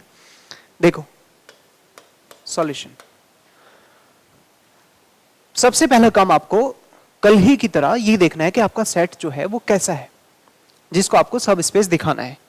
यहां पर आपको कहना है कि show that the set W, अब W के बारे में बात करें, of all elements of vector space V3F, 3 dimension के पॉइंट है, लेकिन वो 3 डायमेंशन के पॉइंट की जो फॉर्म है, ऑफ द फॉर्म, पहला x, दूसरे में 2 से मल्टीप्लाई 2y और तीसरे में 3 से मल्टीप्लाई 3z। समझ रहे हो, यहां आपको हर क्वेश्चन में उस वेक्टर के फॉर्म को समझना है। तो सबसे पहला आपका काम यही होगा कि W को डिफाइन करें आप। तो लिखेंगे गिवन, गिवन और W इज इक्वल, ध्यान से देखो W कैसे लिखेंगे। W के अंदर जो x है वो x के अंदर कुछ ऐसे एलिमेंट्स है कि x इज इक्वल, देखो अब यहां पर x 2y 3z है, तो फिर मैं इसे ऐसे लिख देता हूं x 2y 3z। इसके अंदर जो x है, अब देखो छोटा x क्वेश्चन के अंदर आ गया ना, तो हम यहां पर ये जो x है इसको कुछ अलग डिफरेंट करना चाहते हैं, उसके लिए आप इसे कैपिटल X कह देना। बात समझ में आई तुम्हें, कहने को हम स्मॉल x कहते हैं, लेकिन क्वेश्चन में चूंकि वो आ चुका है तो अब आप यहां पर इसको कैपिटल X से कहोगे तो ज्यादा अच्छा है। क्या तुम्हें बात समझ में आ रही है, क्या कह रहा हूं मैं। हम यहां कैपिटल X कहेंगे सच दैट कैपिटल X की जो फॉर्म है वो ऐसी है। और for all x y z किसको बिलोंग करते हैं, for all x y z belongs to field F। तो सबसे पहला काम आपका यही होगा कि इस फील्ड के ऊपर जो डेवलप्ड सेट है W है उसको सबसे पहले ठीक करके लिख लें। यानी W में कौन रह सकता है, W में वो सभी कैपिटल X जिनकी शक्ल, जिनकी फॉर्म x 2y 3z जैसी हो, वो सब रहने की परमिशन उन्हें है। तो आपको पता क्या करना है, अब यहां से आपको 2 एलिमेंट्स लेने हैं। क्या करना है, लिखना है ऐसे, देखो लेट, अब ये स्मॉल x ही कह दो, कोई दिक्कत नहीं, क्योंकि मुझे अभी से x1 y1 z1 कहना है।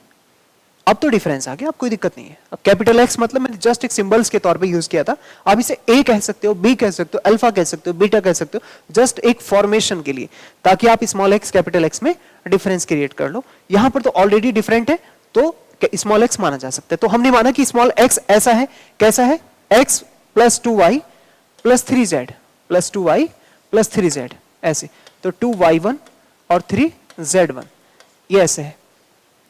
x 2y1 3z1 and y is equal x2 2y2 and 3z2. These are two different elements of W. समझ में आया? x और y इनकी जो फॉर्म है वो इस टाइप की होगी कि first coordinate single, second coordinate is multiplied by 2 and the third coordinate will be multiplied by 3। तो इस टाइप के एलिमेंट W में रह सकते हैं। क्लियर है? अब आप क्या करते हैं, उसके बाद लेट करते हैं कि A, B belongs to F, या एंड करके लिख लो, लेट 2 बार लिखने की जरूरत नहीं है। एंड A, B फील्ड से है। तो अब आप शुरू करते हैं यहां से AX प्लस BY से। आपको ये दिखाना है AX प्लस BY W में है कि नहीं। तो A multiplied with X1 2y1 3z1 plus B times multiplied with X2 into 2y2 into 3z2, ऐसे। बताओ समझ में आया क्या? अब इन्हें मल्टीप्लाई करो, AX1 2AY1 3AZ1। A ने ब्रैकेट के ईच एलिमेंट से मल्टीप्लाई कर लिया है। आगे B मल्टीप्लाई कराएं, BX2 2BY2 3BZ2। इनके बीच में कॉमा लगाते रहना, ठीक है? ये सब कॉमा चलता रहेगा, ऐसे कॉमा लगा लेना सबके बीच में। ये अंडरस्टूड है? अपने आप कॉमा लगा लेना इसमें। अब ये कॉमा जैसी पोजीशन है उसके अकॉर्डिंग आप इन्हें प्लस करें। तो प्लस करेंगे तो आप पाएंगे कि AX1 plus BX2 first coordinate first में जुड़ेगा और वो सिंगल है। ध्यान दीजिए इधर, वो सिंगल है। सुन पा रहे हैं आप? ये सिंगल। और उसके बाद यहां कॉमा लगाकर ये 2 कॉमन AY1 प्लस BY2, ये सेकंड कोऑर्डिनेट, सेकंड वाले। और थर्ड देखो, थर्ड वाले में 3 कॉमन AZ1 प्लस BZ2, ऐसे ये आएगा। बोलो समझ में आया क्या? बताओ। ये कोऑर्डिनेट्स हमने प्लस कर दिया। अभी देखो क्या है, इसको लिखना कैसे। ये हमारे लिए कैपिटल X है, कॉमा Y है 2 टाइम्स और Z है 3 टाइम्स। तो इस टाइप के एलिमेंट्स, इस शक्ल के फॉर्म के एलिमेंट्स W में रह सकते हैं। तो ये बिलोंग करने लग जाएगा W को। इसका मतलब AX प्लस BY बिलोंग करेगा W को। It implies AX plus BY belongs to W over F. Hence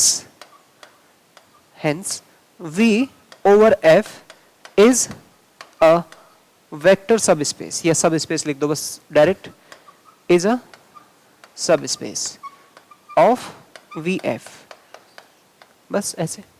और बल्कि V3F है तो V3F लिख दो, 3 डायमेंशन का। तो क्या है फॉर्मेट? आप पहले W पहचाने, जैसे W में एलिमेंट्स की फॉर्म है उसी फॉर्म में आप AX प्लस BY को शो कर दीजिए। लगभग 99% सभी क्वेश्चन सब स्पेस होते हैं, ठीक है? 1% क्वेश्चन है मैट्रिक्स वगैरह के, उनमें वो सब स्पेस नहीं होगा, वो मैं बताऊंगा आपको, जिसमें पहली कंडीशन 0 बिलोंग नहीं करेगी, ठीक है? तो एक बात तो आपको यहां समझनी है कि ये जो AX प्लस BY है इसको ये जरूर बिलोंग करेंगे। अच्छा, अब यहां पे 0 वाली बात मैंने छोड़ी हुई है, उसको आप सिंपली ऐसे लिख सकते हो। देखो पहली लाइन, बस इतना simple, since 0 is equal 0 comma 2 into 0 comma 3 into 0, ऐसे तो लिख सकते हैं। 0 के बराबर 3 कोऑर्डिनेट्स का V3F, तो ये भी बिलोंग करेगा W को। तो ये छोटी सी बात नहीं भी लिखोगे तो अंडरस्टूड है कि उसको बिलोंग करेगी। तो सिंपल सी एक छोटी सी बात आपको लास्ट में बतानी थी कि जो 0 है ना वो बिलोंग करता है W को, इस तरह से। तो जो 0 की फॉर्म है वो 0 इंटू 2 टाइम्स 0 इंटू 3 टाइम्स 0, ये 3 डायमेंशन के पॉइंट में बना के लिखी जा सकती है। तो इतनी बात समझ में आ गई।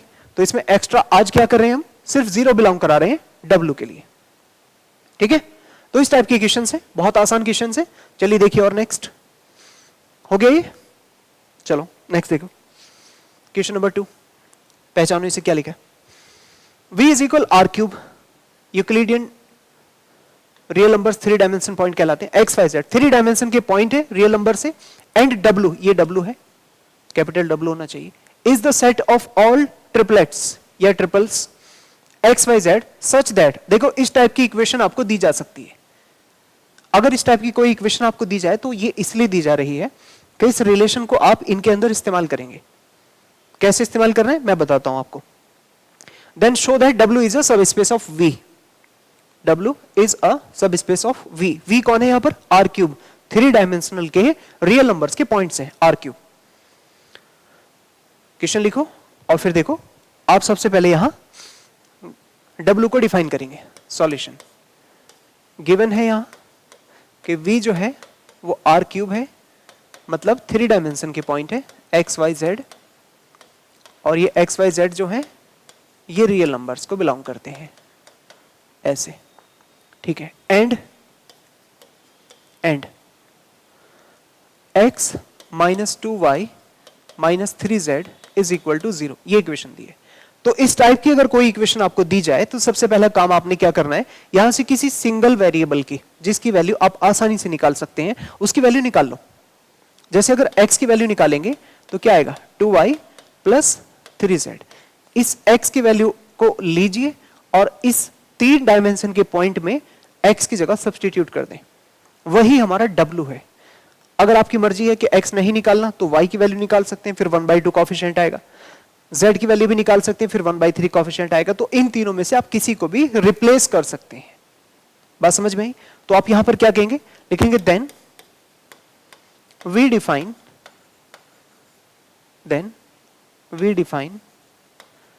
w is equal, देखिए w कैसे डिफाइन होगा, we define w equal x y z, और x y z में x की वैल्यू इतनी है x y z such that x is equal 2y plus 3z, ऐसे लिखते हैं 2y plus 3z for all x y z belongs to R real number. ये real number को belong कर रहे हैं। अच्छा, और करके आप इसे ऐसे भी लिख सकते हैं डायरेक्ट, कैसे कि x की जगह 2y plus 3z comma y और z, बस 2 coordinates, such that y comma z belongs to real number, ऐसे y comma z belongs to real number. तो अब आपको अपने जो पॉइंट्स है ना वो इस फॉर्म में लेने हैं कि y z रहे, पहला टर्म 2y प्लस 3z का कॉम्बिनेशन बने। आई बात समझ? तो अब यहां पर आपको x और y की वैल्यू यहां से सिलेक्ट करनी पड़ेगी। देखो ऐसे, अब लिखेंगे लेट x इज इक्वल, जो आप x मानते हैं, लेट x इज इक्वल, कैसे मानेंगे, 2y1 plus 3z1 comma y1 comma z1, ये तो आपका x होगा, और y क्या मानेंगे आप, y। अब इसका नंबर 2 चला दो, 2y2 plus 3z2 comma y2 comma z2, ऐसे।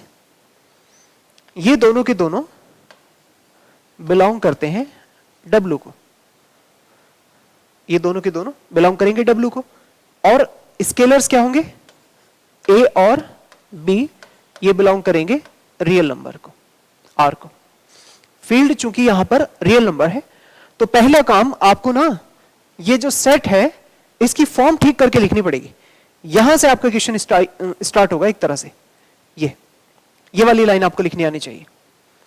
अगर आपने w पहचाना तो इस टाइप की इक्वेशन आपको दी जाए तो एक वेरिएबल की वैल्यू निकालो और उसे रिमूव कर दो वहां से, तो जो थर्ड वेरिएबल है जो भी इसका इक्वेशन का होगा आसानी से जो निकल सके। आपकी मर्जी, चाहे y की वैल्यू निकालो चाहे z की, मुझे तो x निकालना आसान लगा इसलिए मैंने x ही रिप्लेस कर दिया, ठीक है। उसके बाद आप इसके जो x और y मानेंगे वो इस फॉर्म के मानेंगे जैसी यहां फॉर्म बनेगी। पहले वाले को 1 1 कह देना, दूसरे वाले को 2 2 कर देना ऐसे, तो x को 1 y को 2 ऐसे बोल देना। और फिर क्या करना, a और b उस फील्ड से लेना है क्या करना है, ए एक्स प्लस बी वाई, उसकी जो फॉर्म निकालेंगे वो भी इसी टाइप की आनी चाहिए कि पहला जो कोऑर्डिनेट है उसे y और z के साथ 2 और 3 से मल्टीप्लाई करके सम होना चाहिए। Second coordinate y single only y वाला हो और थर्ड कोऑर्डिनेट ओनली z वाला हो। ऐसी अगर इसकी ax प्लस बी वाई की फॉर्म आ गई तो वो भी किसको बिलोंग करेगा, w को बिलोंग करेगा। बस इतना काम है, आपको इन्हें मल्टीप्लाई करके ठीक उसी फॉर्म में कन्वर्ट कर देना है। तो अब आप लिखेंगे now ax plus b y is equal, तो a टाइम्स x की वैल्यू रखो 2y1 plus 3z1 comma y1 comma z1, ऐसे ये x की वैल्यू है, यही है ना, 2y1 3z1। अब b टाइम्स इंटू b, हाँ जी लिखेंगे b, क्या आएगा 2y2 3z2 comma y2 comma z2, ऐसे। पहले तो इन्हें a और b को अंदर मल्टीप्लाई कराओ, तो ये आएगा 2ay1 plus 3az1 comma ay1 comma az1 plus, अब b को अंदर multiply 2by2 3bz2 by2 bz2, ऐसे। अब इन्हें कोऑर्डिनेट वाइज प्लस कर दो, प्लस भी करना है थोड़ा ठीक से, देखो कैसे, ध्यान से देखो, ऐसे लिख देता हूं मैं। ये y वाले कोऑर्डिनेट देख रहे हो आप, इनको मैं प्लस कर रहा हूं और थोड़ा सेट करके लिखना है। 2 कॉमन ay1 प्लस by2, देखो y कोऑर्डिनेट्स के साथ 2 से मल्टीप्लाई, देख रहे हो ना, ये इनको जोड़ा जाएगा, y वाले एक साथ रखो, फिर z वाले एक साथ, उनसे 3 कॉमन प्लस 3 कॉमन और az1 प्लस bz2, ये फर्स्ट कोऑर्डिनेट आएगा। बताइए समझ में आया क्या, ध्यान से देखो इसे, ये 2ay1 प्लस 2by2, इसमें से 2 कॉमन ay1 b2, ऐसे 3az1 प्लस 3bz2, इसमें से 3 कॉमन az1 bz2, और आगे देखो क्या लिखा जाएगा, कॉमा ay1 प्लस by2 और फिर az1 bz2, ऐसे। समझ में आया? तो ये जो कोऑर्डिनेट है ना, y कोऑर्डिनेट, यही आपको यहां लिखा हुआ मिलेगा, और ये जो z कोऑर्डिनेट है जस्ट आपको वहां लिखा हुआ मिलेगा। तो क्या करना है, करना सिर्फ इतना है कि इसे 2 कैपिटल Y कह दो, ये 3 कैपिटल Z कह दो, और ये कैपिटल Y लिखा मिलेगा और फिर आगे कैपिटल Z लिखा मिलेगा। ये पूरी उसी फॉर्म में कन्वर्ट हो चुका है जिस फॉर्म में आपका W है, मींस ये बिलोंग करेगा W को। इसको कैपिटल में लिख के कि ये फॉर्म वही वापस आ गई, W को बिलोंग करेगी। It implies that ax plus by will belongs to W,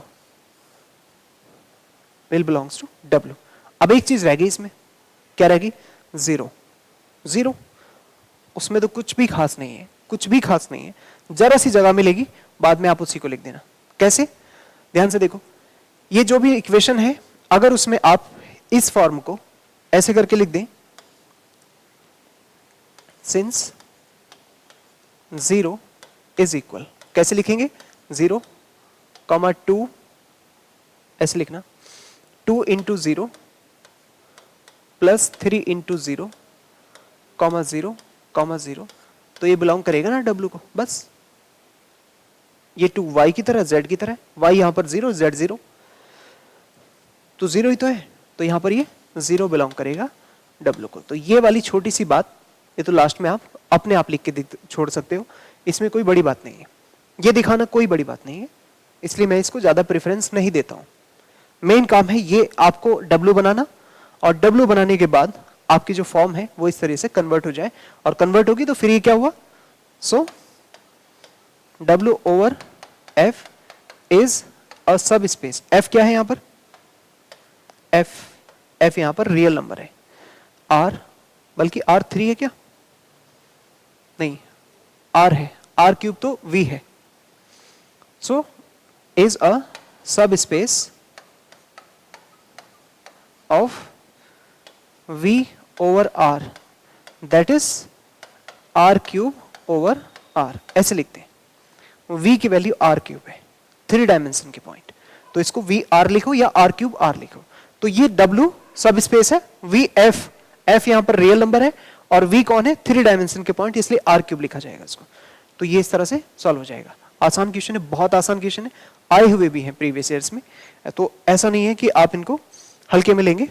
लो जरा एक क्वेश्चन ये भी करके दिखाना, क्वेश्चन नंबर 3 पढ़ो, इसे क्या लिखा है। If V be the vector space of all functions from R to R, functions का एक सेट है V, किसका, फंक्शंस का, all functions from real number two real number, and W is the function such that कि f अगर 5 रखेंगे उन functions में तो वो 0 आ जाए, that is W is the set of those functions which maps 5 into 0, then show that W is a subspace of V। बात समझ में आ गई? W is a subspace of V। ठीक है, देखो यहां पर आपको फंक्शंस का वेक्टर स्पेस दिया हुआ है कि रियल नंबर से रियल नंबर में जितने फंक्शंस बन सकते हैं उन सब का v है, और उन फंक्शंस में से वे फंक्शन अलग कर लिए जिसमें 5 रखने से 0 आ जाए, जिसमें 5 रखने से 0 आ जाए। एग्जांपल की तरह समझाओ तो f real number two real number जितने भी फंक्शंस होंगे उनको तो हम v मान रहे हैं कि सभी के सभी क्या हैं, v है। अब इन स्पेसिफाइड फंक्शंस में से आपने वे सभी फंक्शंस चुने, fx, वे सभी फंक्शंस चुने जिसमें 5 रखने से 0 आ जाए, 5 रखने से 0 आ जाए। तो देखो वो कौन कौन से फंक्शन हो सकते हैं। अगर आप देखें कि x माइनस 5 तो वो एक फंक्शन हो सकता है, इसका स्क्वायर कर दें x स्क्वायर माइनस 5 का स्क्वायर तो वो भी हो सकता है, x माइनस 5 उसका होल स्क्वायर कर दें तो वो भी हो सकता है, x माइनस 5 उसका whole square, whole cube, whole power 4, whole power पता नहीं कितनी, इंफिनिटी तक n पावर्स कर दो। तो इस तरह से आप इसमें मल्टीपल पावर्स करते चले जाओ, इनकी पावर्स करते चले जाओ, तो इसमें सभी फंक्शंस में 5 रखेंगे तो 0 मिलेगा। एक और फंक्शन, अगर आप फंक्शन को ही fx को ही 0 मान ले, 0 फंक्शन, तो 0 फंक्शन में अगर 5 रखेंगे तो भी 0 आएगा। फंक्शन में 0 फंक्शन में कांस्टेंट फंक्शन है। तो इस तरीके के जितने भी पैकेट बनेंगे, इन पैकेट्स को उन्होंने नाम दिया W, इन सभी पैकेट्स को नाम दिया जा रहा है W। V फंक्शंस का सेट है, लेकिन उन सभी फंक्शंस में वे फंक्शंस चुनिए जिसमें 5 रखने से 0 आए। तो अब आपको दिखाना है कि W भी सब स्पेस होगा, ये दिखाना है, W सब स्पेस, ये क्वेश्चन मार्क है। ठीक है, V तो वेक्टर स्पेस है फंक्शंस का, लेकिन स्पेशल चीज 5 रखें उन सभी फंक्शंस में तो वो 0 आ जाए। तो आपको पहले W डिफाइन करना पड़ेगा कि W एक f है, फंक्शन है जिसमें 5 रखने से 0 आता है। तो पहली बात 0 बिलोंग करेगा क्या, उसको 0 बिलोंग करेगा। अगर आप 0 फंक्शन मानेंगे तो ये भी तो एक फंक्शन है, कुछ भी रखो फंक्शन के अंदर 0 आएगा। तो फिर f0 भी, ये जो 0 है एक्चुअली ये क्या है, ये f0 है, 0 फंक्शन है। तो f0 कहो इसे, f0 कहो इसे, या फिर f ऑफ 0 कहो ऐसे, f ऑफ 0 ऐसे। तो f ऑफ 0 फंक्शन 0 ही है। तो पहली बात तो 0 belong to W, W belong कर सकता है। आप इसमें x की जगह 5 रखो 0 आएगा, इसमें कुछ भी रखो आप x की जगह 0 आना चाहिए। तो हमें तो 5 चाहिए तो 5 भी रख लो 0 आ जाएगा। बाकी सभी इसके अलावा जो फंक्शंस है उनमें 5 रखने से आपको 0 मिलेगा। तो आपको ये फंक्शंस लिख के नहीं दिखाने, बल्कि समझना है कि अगर आप एक फंक्शन को इसे f कहो, इस फंक्शन को g कहो, इस फंक्शन को h कहो, एंड सो ऑन, तो इस तरीके का जो कलेक्शन बना f g h theta beta जो भी बनेगा, तो वो सभी के सभी W बनाएंगे, और W को आपको दिखाना है कि वो सब स्पेस होगा। तो पहला काम है W को डिफाइन करना। क्या करना है, W को डिफाइन करना है। तो चलो शुरू करते हैं, लिखते हैं सॉल्यूशन। लिखेंगे गिवन, गिवन f v लिखना, v इज इक्वल, एक फंक्शन है और फंक्शन भी कहां से, R टू R, ऐसे रियल नंबर्स का एक वेक्टर स्पेस है R2R, एंड W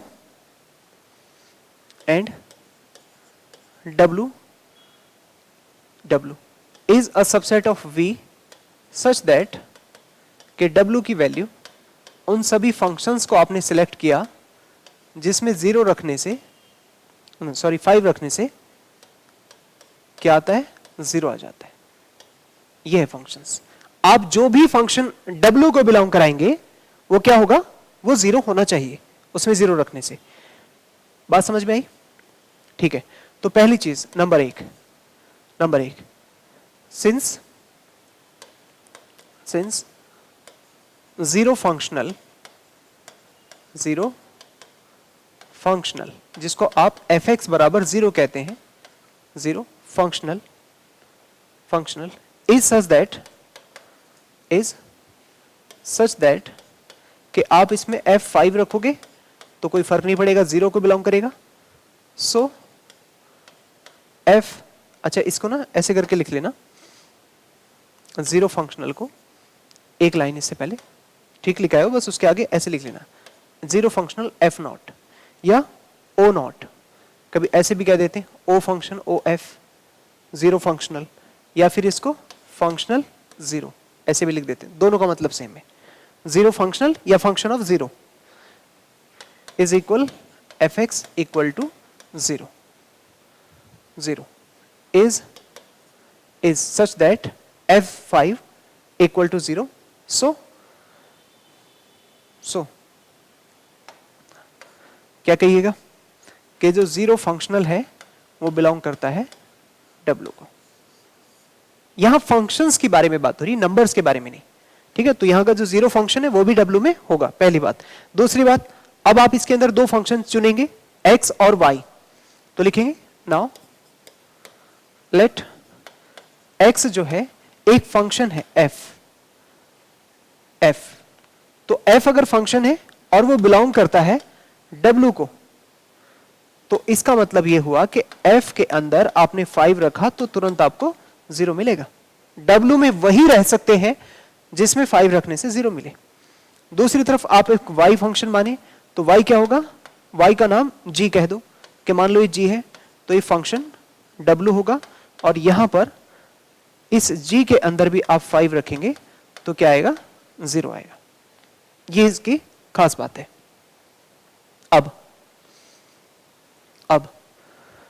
अब ये है कि आप यहां पर ax प्लस by निकालना चाहते हैं, ax प्लस by, यानी ax प्लस by का मतलब a into f plus b into g। ये दिखाना चाहते हैं कि वो W में रहे, तो आपको ये दिखाना पड़ेगा कि इसमें 5 रखने से 0 के बराबर आएगा। बात समझे? अगर आप चाहते हैं कि ax प्लस by W में रहे, मतलब af प्लस bg W में रहे, तो ये फंक्शन के अंदर 5 रखें तो वो भी 0 के इक्वल आना चाहिए। तो अब हम क्या करेंगे, इसमें 5 रखते हैं, तो ये रखा हमने इसमें 5 ऐसे।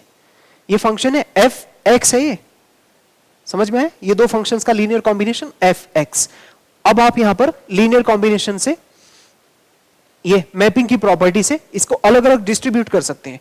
मैपिंग की प्रॉपर्टी क्या कहती है कि आप इसे ऐसे लिख सकते हैं, इज इक्वल a into f5 plus b into g5, ऐसे इसके सामने लिख देना, by the property of mapping,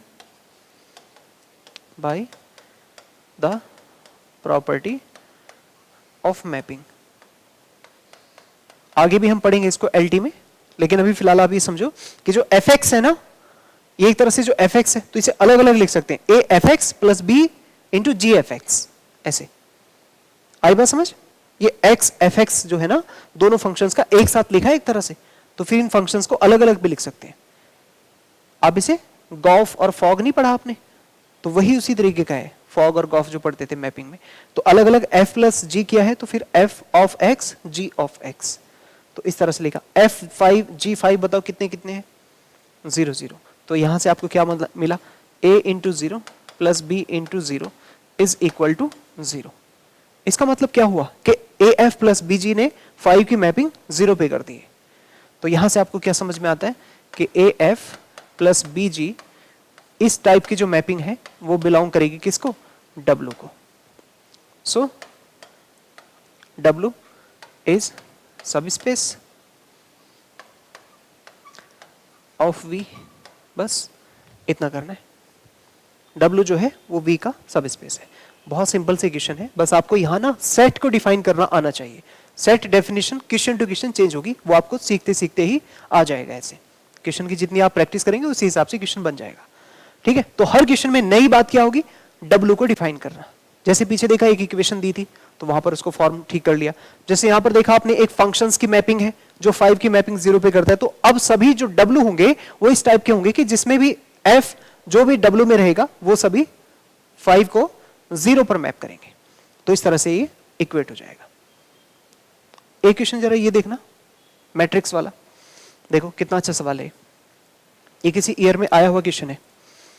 if V be the vector space of n cross n matrices, ये n cross n matrices over a field F and W, देखो W क्या define किया है? W एक मैट्रिक्स है V का such that कि AM is equal MA के बराबर है. AM इज इक्वल MA के बराबर है, यानी A जो है वो W में तभी रहेगा जब M से राइट और लेफ्ट दोनों साइड से मल्टीप्लाई करके इक्वल आए. फॉर अ गिवन मैट्रिक्स, ये गिवन है. M जो है ये गिवन है. इसके बारे में उसने कोई बात नहीं की. जो गिवन है हमारे लिए वो कांस्टेंट है, तो हम उसमें वेरिएबल चीज A को मानेंगे कि A जो है हमारा वो हम अपनी तरफ से जो X मानते हैं वो A हो जाएगा. लेकिन A W में तभी रहेगा जब राइट से और लेफ्ट से M मल्टीप्लाई करे और वो इक्वल आ जाए. ठीक है, क्या शो करना है? Then show that W is a subspace of V. W को सब स्पेस शो करना है इसका. तो पहले काम आपको ये समझना है कि W कैसे डिफाइन है. W के अंदर अब मैट्रिक्स है, n क्रॉस n के मैट्रिक्स है. n क्रॉस n के मैट्रिक्स है तो इसका मतलब अगर आप आज X लोगे तो एक n क्रॉस n का मैट्रिक्स होगा. बात समझ में? किसका मैट्रिक्स होगा वो? n क्रॉस n का मैट्रिक्स होगा. तो सॉल्यूशन में सबसे पहले W को ही डिफाइन करो. लिखेंगे given V is a vector space of n cross n matrices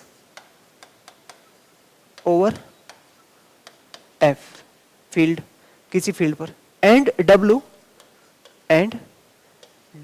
is the subset of V such that उन सभी मैट्रिक्स में से वो मैट्रिक्स सिलेक्ट कर लिए हैं V के, वो मैट्रिक्स A ले लिए जो किसी गिवन M से लेफ्ट और राइट मल्टीप्लाई करने पर AM इज इक्वल MA, ये दोनों बराबर करते हैं.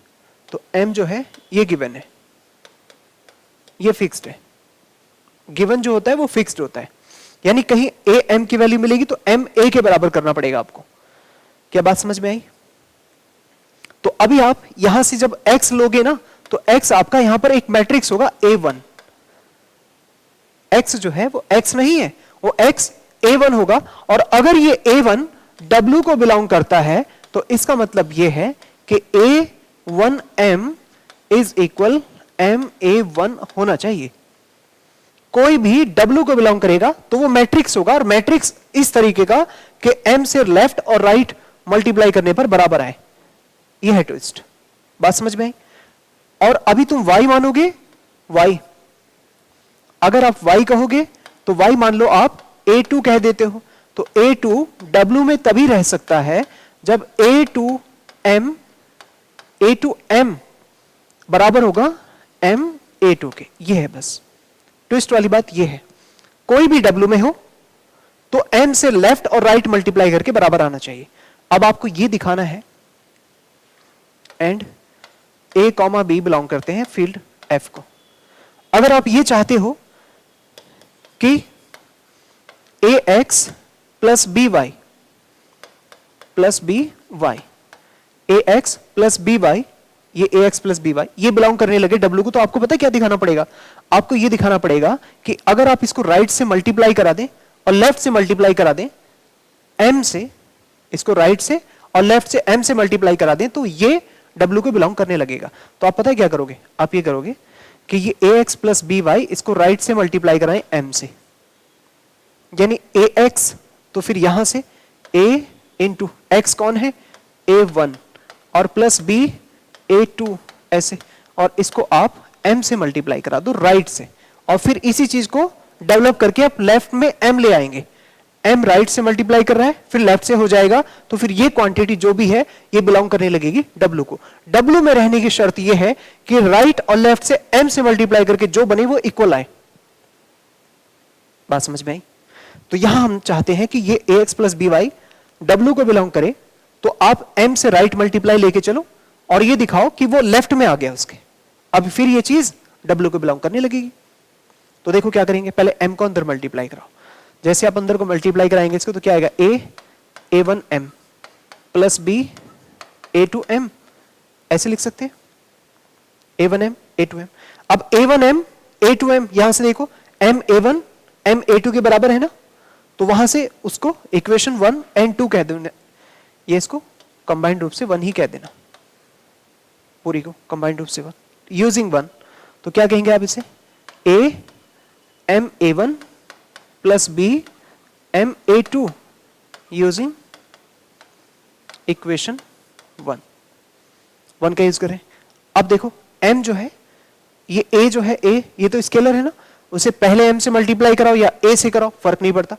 ऐसे यहां b, उसको भी m से मल्टीप्लाई कराओ, तो इसको आप ऐसे लिख सकते हैं, m ऐसे और a a1 प्लस m फिर से और b a2, और फिर से m a1 के साथ मल्टीप्लाई कराओ या प्लस करके बाहर कराओ, तो m लेफ्ट साइड में आ जाएगा।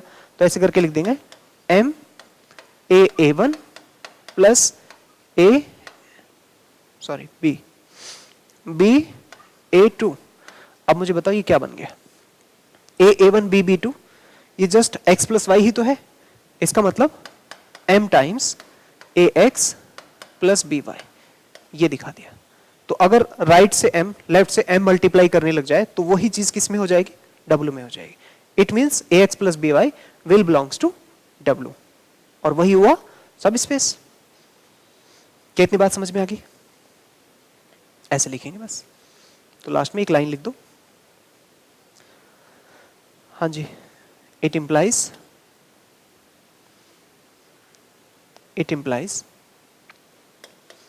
कि ax plus b y belongs to w, so w is subspace of v over f। एक बात छूटी है, बोलो क्या छूटा है, 0। Obviously 0 into m, m into 0, 0 ही होता है, छोटी सी बात है, साइड में कहीं भी नोट करके लिख दो, ऐसे थोड़ी सी जगह मिलेगी वहीं लिख दो, since 0 into m, m into 0, ये 0 खाली 0 नहीं है, 0 मैट्रिक्स है, ठीक है, 0, सो 0 बिलोंग्स टू w। तो ये तो ऑब्वियसली जस्टिफाइड होगा ही इसमें, ठीक है। बताओ समझ में आई क्या कहानी? इतना है ये, पढ़ लो इसको ठीक से, कोई दिक्कत है तो। बस यहां आपको मेन काम है w डिफाइन करने आना चाहिए। w जैसा है उसी तरीके की फॉर्म आपको ax प्लस बी वाई की बनानी थी। तो कैसे किया, m से राइट मल्टीप्लाई और सॉल्व करते करते आप उसे लेफ्ट में मल्टीप्लाई पहुंचा दो, वही फिर w के अंदर बिलोंग करने लगेगा। और ये छोटी सी बात 0 बिलोंग करने वाली उसे साइड में दिखा देंगे कि 0 तो बिलोंग कर ही रहा है। तो तीनों प्रॉपर्टीज में शो हो रही, कौन सी तीनों, 0 बिलोंग्स, स्केलर मल्टीप्लिकेशन और क्लोज्ड अंडर एडिशन, ये तीनों, ठीक है। आगे बात समझ? बस ये थोड़ा सा आप ट्रांसफॉर्मेशन सीख लेना, मैट्रिसेस में स्केलर मल्टीप्लाई बाद में करो, पहले करो, दोनों का आंसर सेम आता है, ठीक है। अब चूंकि ये गिवन था a1m m a1, इसलिए हम ये कर पाए, अगर ये नहीं गिवन होगा तब नहीं कर सकते हम इसे। उसने ये गिवन है इक्वेशन नंबर 1 का जो यूज किया हमने, ये सबसे बड़ा ट्विस्ट है। m को लेफ्ट तक तब तक लेके आएंगे जब ये m राइट वाला am1 लेफ्ट में आ जाए। तो ये हमें दिखाने की जरूरत नहीं है, वो क्वेश्चन नंबर इक्वेशन नंबर 1 में ही दिया है, फॉर्म ही ऐसी बोली उन्होंने। तो हमने जो x माना वो a1 a2 माना, A1 A2 W में तभी बिलोंग करेंगे जब M से राइट और लेफ्ट मल्टीप्लाई करके इक्वल आ जाए। ठीक है, बात समझ में आ गई? तो सिंपल था ये। लो देखना जरा ये क्वेश्चन 2012 में 8 मार्क्स का क्वेश्चन पूछा गया है और इतना सिंपल क्वेश्चन है। देखो क्या लिखा है, let V be a vector space of 2 cross 2 matrices है over the field of real numbers, field तो रियल नंबर है, एंड W अब W के बारे में बात है, ये V के बारे में बात थी। V जो है 2 क्रॉस 2 का मैट्रिक्स है, उसका कलेक्शन, लेकिन उन 2 क्रॉस 2 में से अब W निकाल रहे हैं। क्या है W? The set consisting of all matrices with 0 determinants. ये सबसे इंपॉर्टेंट बात, वे सभी 2 क्रॉस 2 के मैट्रिसेस जिनका डिटर्मिनेंट 0 आता है उनको अलग से लिया। 2 क्रॉस 2 के बहुत सारे जितने भी मैट्रिक्स हो सकते हैं वो V है, उनके अंदर से स्पेशली उन मैट्रिसेस को निकाला जिनका डिटर्मिनेंट 0 होता है। अब W, उस W के बारे में बात की जा रही है। Is W a subspace of V? पहली बात ये पूछा है हमसे, क्या वो W सबस्पेस होगा? Justify your answer. देखो इस टाइप का क्वेश्चन अगर एग्जाम में आए तो सावधानी से और सतर्कता से ये चेक करना कि क्या कोई ऐसा एग्जाम्पल है जो इस कंडीशन को फेल कर रहा है। बहुत आसान, आपको इस टाइप के कोई भी मैट्रिक्स के एग्जाम्पल मिलेंगे। देखो ध्यान से सुनना, W क्या है? W एक कलेक्शन है मैट्रिसेस का सच दैट A जो है उसका डिटर्मिनेंट कितना हो? 0 हो, और A जो है वो 2 क्रॉस 2 का मैट्रिक्स है। क्या कहेंगे?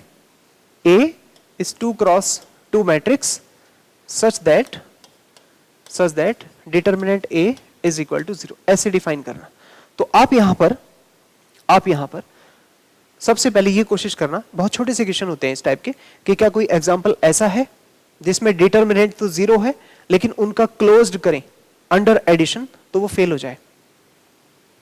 देखो पहली बात, अगर मान लो x की वैल्यू हम ऐसी ले, एक डिटर्मिनेंट 1 0 0 0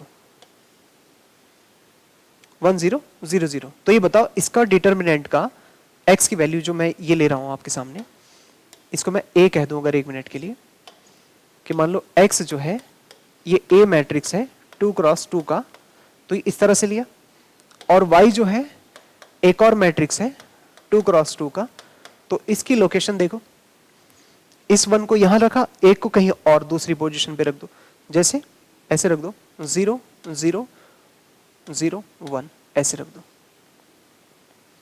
तो यहां खास बात यह है कि डिटर्मिनेंट A जो है वो 0 है और डिटर्मिनेंट B जो है वो भी 0 है। अब आप क्लोज्ड अंडर एडिशन इसको चेक करके देखो। चेक कैसे? x प्लस वाई करो बस जस्ट, तो क्या आएगा? A 2 cross 2 plus B 2 cross 2, और इनको दोनों को जोड़ेंगे आप तो करस्पॉन्डिंग पोजीशन ऐड होती है, तो क्या आएगा? 1 0 0 1। अब मुझे बताओ ये जो मैट्रिक्स आया, मान लो मैं इसको C क्रॉस 2 क्रॉस 2 कह रहा हूं, ऐसे ये नया मैट्रिक्स बना C A B से अलग। तो अब एक बात बताओ, क्या हम C का डिटर्मिनेंट चेक करें? C का डिटर्मिनेंट, तो C के डिटर्मिनेंट को चेक करके देखो, 1 नहीं आ रहा है जो कि 0 के बराबर नहीं है, नॉट इक्वल टू 0। अब इसका मतलब ये क्लोज्ड नहीं है अंडर एडिशन। कौन? इस टाइप के जो भी W के अंदर एलिमेंट्स है वो क्लोज नहीं है, दैट इज नॉट क्लोज्ड, या W इज नॉट क्लोज्ड ऐसे लिखना चाहिए, that is W is not closed, W is not closed under addition. So W is not a subspace. ठीक है, सबस्पेस ऑफ V इस तरह से, तो W इसका सबस्पेस नहीं होगा। तो इस टाइप के बहुत छोटे छोटे से क्वेश्चन आपको देखने को मिलेंगे। ये इसका जस्टिफिकेशन है, ये लिखा है ना, जस्टिफाई योर आंसर, तो ये क्लोज्ड नहीं है अंडर एडिशन, दैट्स व्हाई पहली ही शर्त फेल हो गई। तो इस टाइप के क्वेश्चन को थोड़ा सा देखना, छोटा सा 8 नंबर में पूछा गया, सिंपल सा क्वेश्चन है। ठीक है जी, इसे नोट कर लो। और इसके बाद आपके लिए एक छोटा सा ये असाइनमेंट है, 4 क्वेश्चन है। इन 4 क्वेश्चंस को थोड़ा सा ध्यान से देखना, सब में आपको वेक्टर सब स्पेस प्रूफ करना है। देख लीजिए आप इसे, और जितने भी क्वेश्चन मैंने अभी आपको कराए हैं इतने ही आप सब स्पेस में करें, और धीरे धीरे बुक में आगे बढ़ेंगे तो और भी चीजें सब स्पेस प्रूफ करनी होंगी हमें। तो आज के लिए इतना ही, मिलते हैं नेक्स्ट लेक्चर में। Thank you very much.